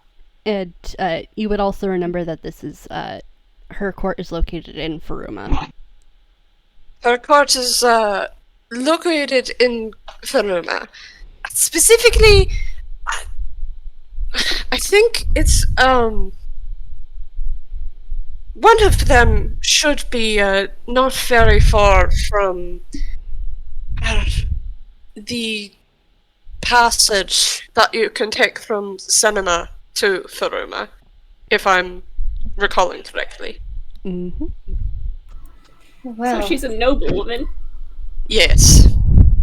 Well, fuck. Why is literally every noblewoman just been god awful? Hey. Not every noble Arata Not every. god awful. Arata doesn't know. Yep. I mean, I do know a real kind who's pretty much in power. He's nice. I don't know whether he's a noble. He's a grave cleric, so... But he's nice. These guys, though, no, these can go shove things... In fact, they don't have a hammer space. They can shove it up another place. Shove it up the...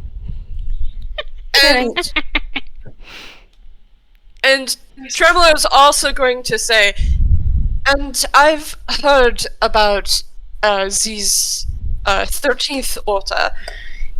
They're mostly based in the Ghiblian Empire and Tezu Canada. And they're at least 13? I don't know if they have more. But they, not very organized. That's good to know. Alright. So they're a very disorderly order?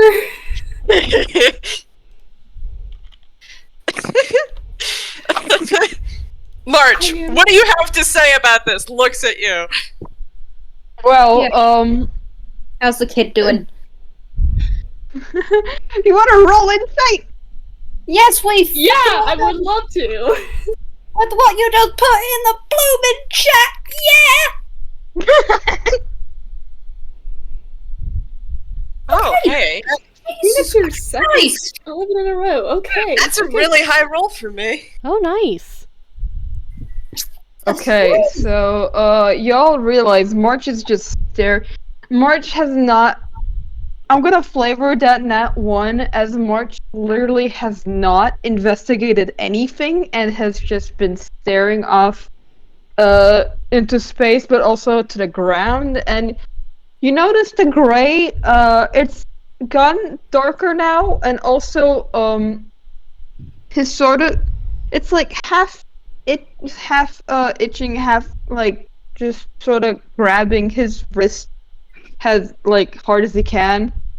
So if you can tell he's like starting to sort of either add another layer of repression or just fucking dissociate.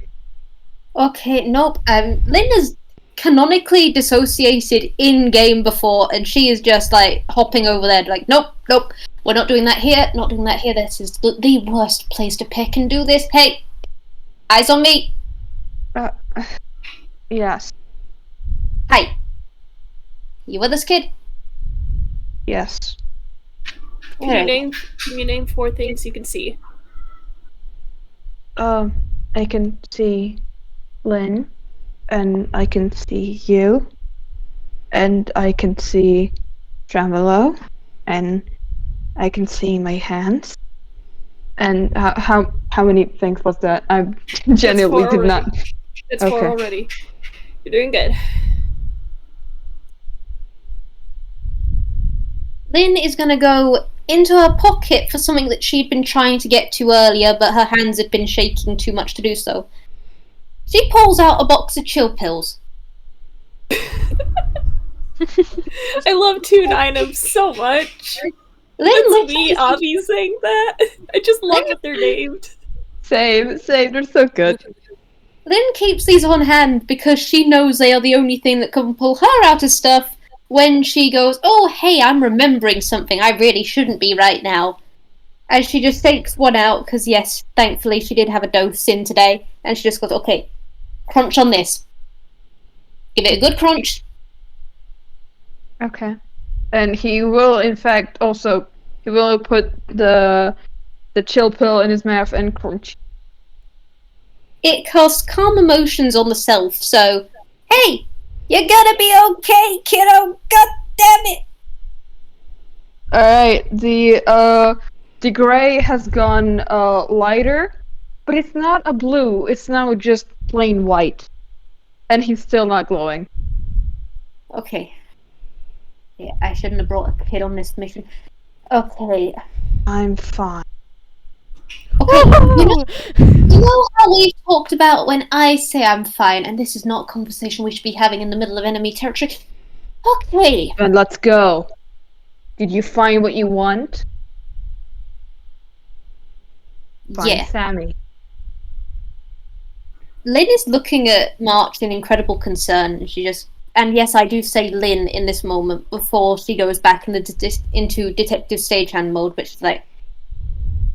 Hey, are you looking in March's eyes? Yes.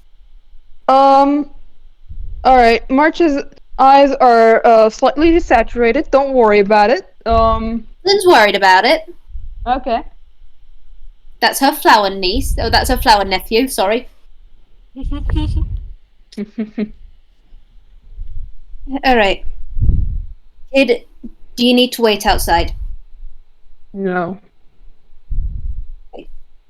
Can I trust you to not freeze in this situation? Yes. Okay. Alright.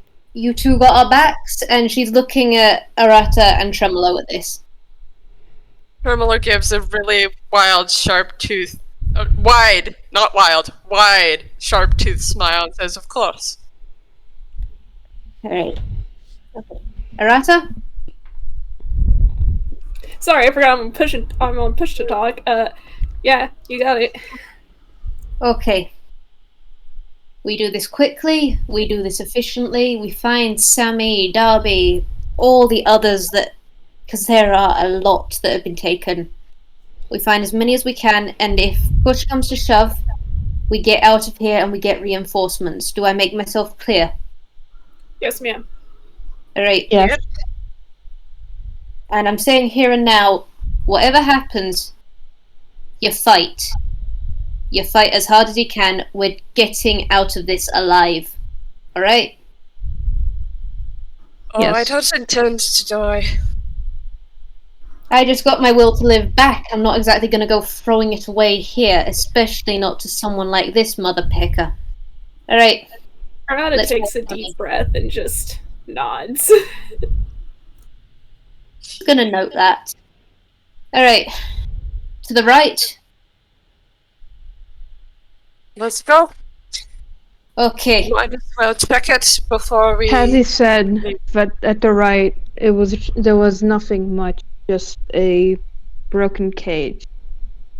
Okay. But she said she did not see much else, so she may have missed anything. Well, broken cage might mean there are more cages that way. Hey, Mira, as DM, what are other ways to go besides left and right? Like, was there straight ahead? There is farther back, but I will be real with you, Chief. I did not really map out the entire place for, like, other items and stuff. You basically just have right or left. That's exactly what I Mira. thought. I just thought I'd say it just in case I was throwing us down the wrong path. Lynn's gonna go right. It's just, she gives you all a final nod, pats March on the knee, and then she is going. This is Fast Monkey, Angry Monkey, Detective Stagehand. So I have a thing that could happen. Just to get extremely meta, but if they pause like at the division and look straight ahead, Mira, you can have Psychopomp just come up and be like, "Yeah, there's nothing back there." I mean, like, you guys... He cried. This is true, but do you guys really want to investigate the left? Because, like, you mean the guys... right. That's what... I mean, you guys can investigate the right if you so choose. There is some more flavor stuff that you guys can see, because Tazzy did not see everything. Yes, we will go that direction. We will go that direction. I really want to see it. Same. Because, like, Cassie rolled atrociously. I mean, not with the investigation, but then again, her investigation is a -5. But let's go to the right and go investigate. Yeah. Would you want us to roll investigation again? Yep. Please roll... Can I roll perception?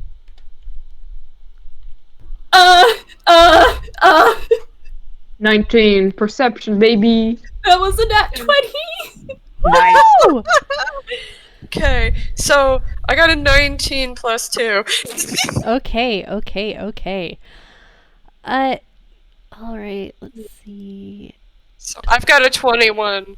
Okay, you guys... Arata got a nat 20. Yep, you guys see a lot. You...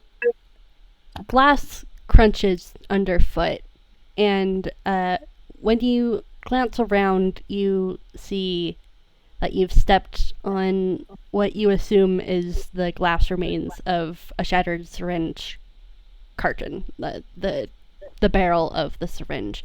And you kind of look and you notice that Tazzy has the metal part that designates that, yes, this was an actual syringe.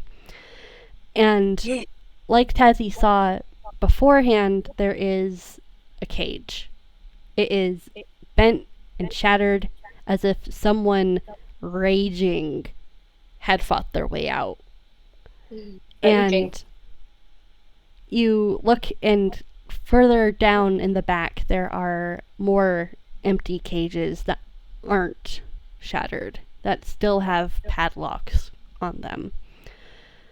And you look at the one that is obviously broken, and you see dried black ink spattered on the floor, months old and staining the ground. And then you see the walls as you look closer to the boxes that are nestled around the cage. The rainbow of color that you know isn't from paint, as if a hand had pressed against it and smeared color as it trailed along for balance. This is where Sammy's nightmares often return, a place that torments him. The silence here is the sharpest, pressing against your skin, threatening to pierce through and bleed you dry. Even if you spoke, you aren't sure if you could break the silence here. You don't know if you should. March is just walking out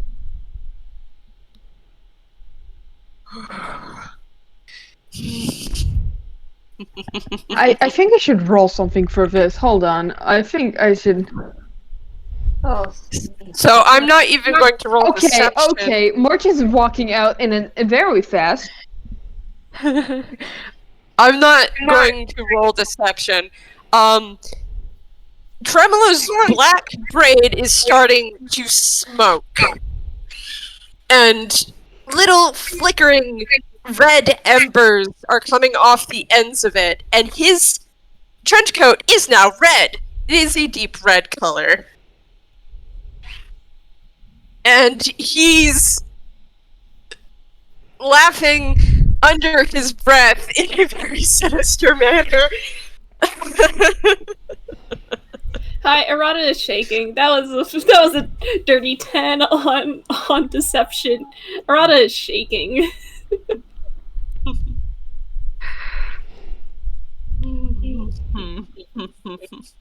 Lynn is completely sorry. Detective Stagehand is utterly in control.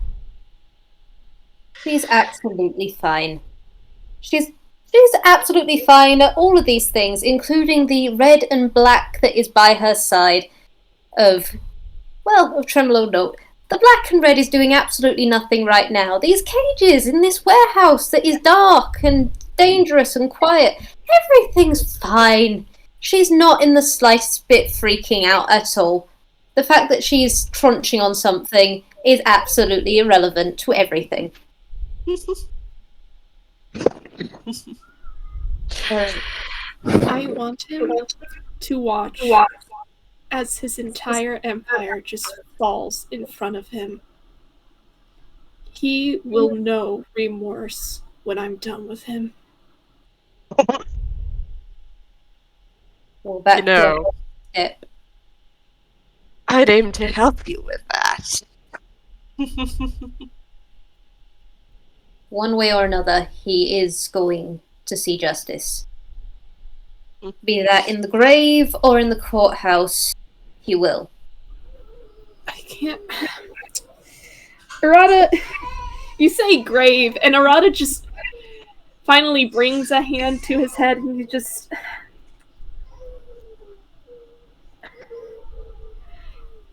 You can't... Killing him is too easy. It gives him an easy way out. It's not... It's too easy for him to not face everything that he's done just by killing him. Agreed. If we can bring him in, people like this, if they've got nothing left to lose, they will just go for it. And if other people are in harm's way, if he's gonna threaten someone else to try and stay out of jail, we've got to react in the best way possible to save lives.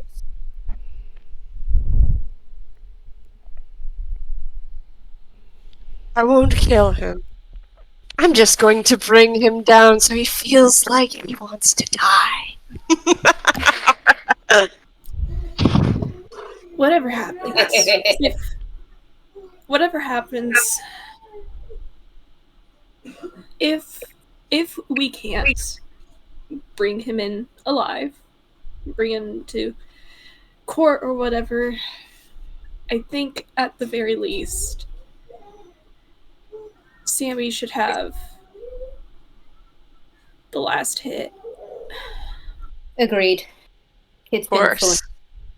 Quick question: what are y'all's passive perceptions? Mine's That is, 8. 17. 15! 17 for Lynn.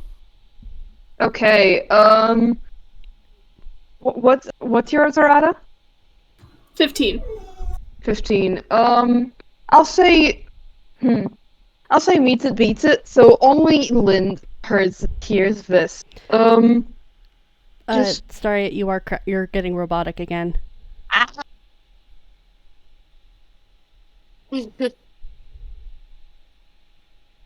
Please work. Okay, you're better now. Yes, there we go. Okay.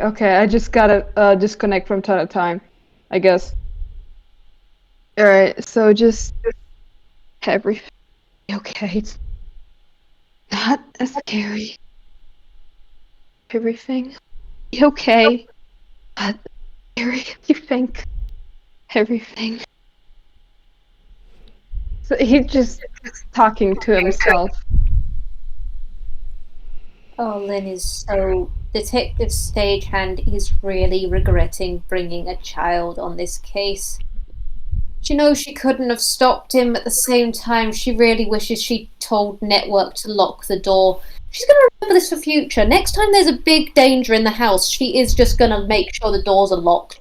Okay. March, do you want to pet a cat? Yes. Alright, Jeannie, you're on comfort duty. Oh my god, the cat stayed with us. That's fantastic. So, did Genie pop his head out? Not yet. You just hear like a very annoying meow from the bag, and Arata's just gonna like kneel down and put the bag on the ground so Genie can get out easily.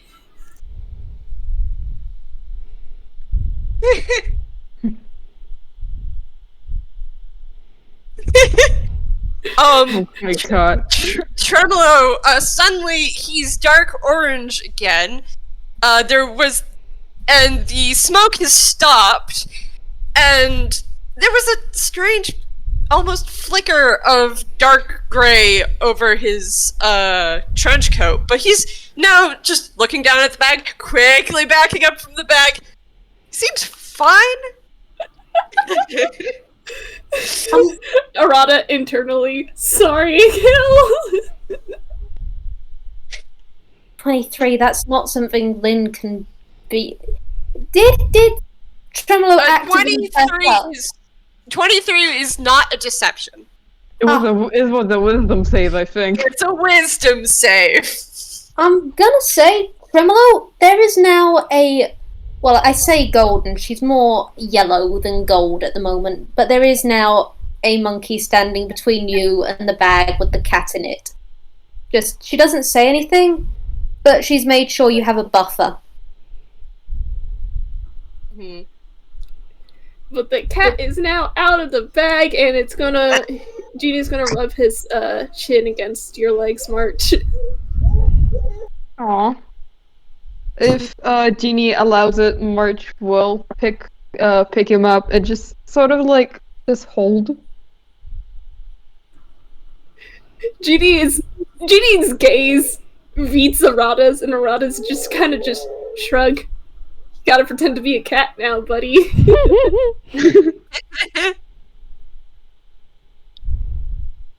He's a picking adorable cat. Alright. Is there anything... Lynn is going to be glancing around, like, is there anything else? Because this can't be it. This can't be where everything ends.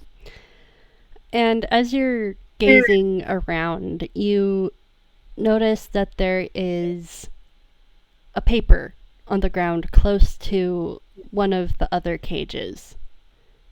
And it is a ticket that has the details of where the next order shipment was supposed to go.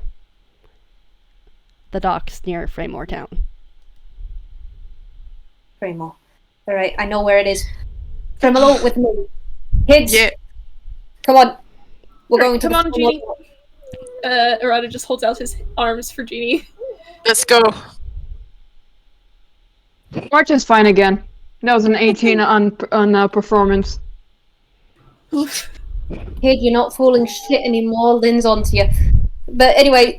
Yeah, but he's not, like, completely breaking down. He's fine. He's fine now. You're talking to this monkey, I swear to God. Anyway, Lynn isn't paying attention to any of that anymore. There is a final look around of, are they being watched in any way, shape, or form? And then Lynn is just gonna bolt for the door. Just Tremelo with me. Kids, come on, we're gone. Let's go. March will dash after her. Wait, my cat! Your cat's gone! The cat is still in one of March's The cat sets is of arms. is in March's hands. March is off with the cat. Cat napping!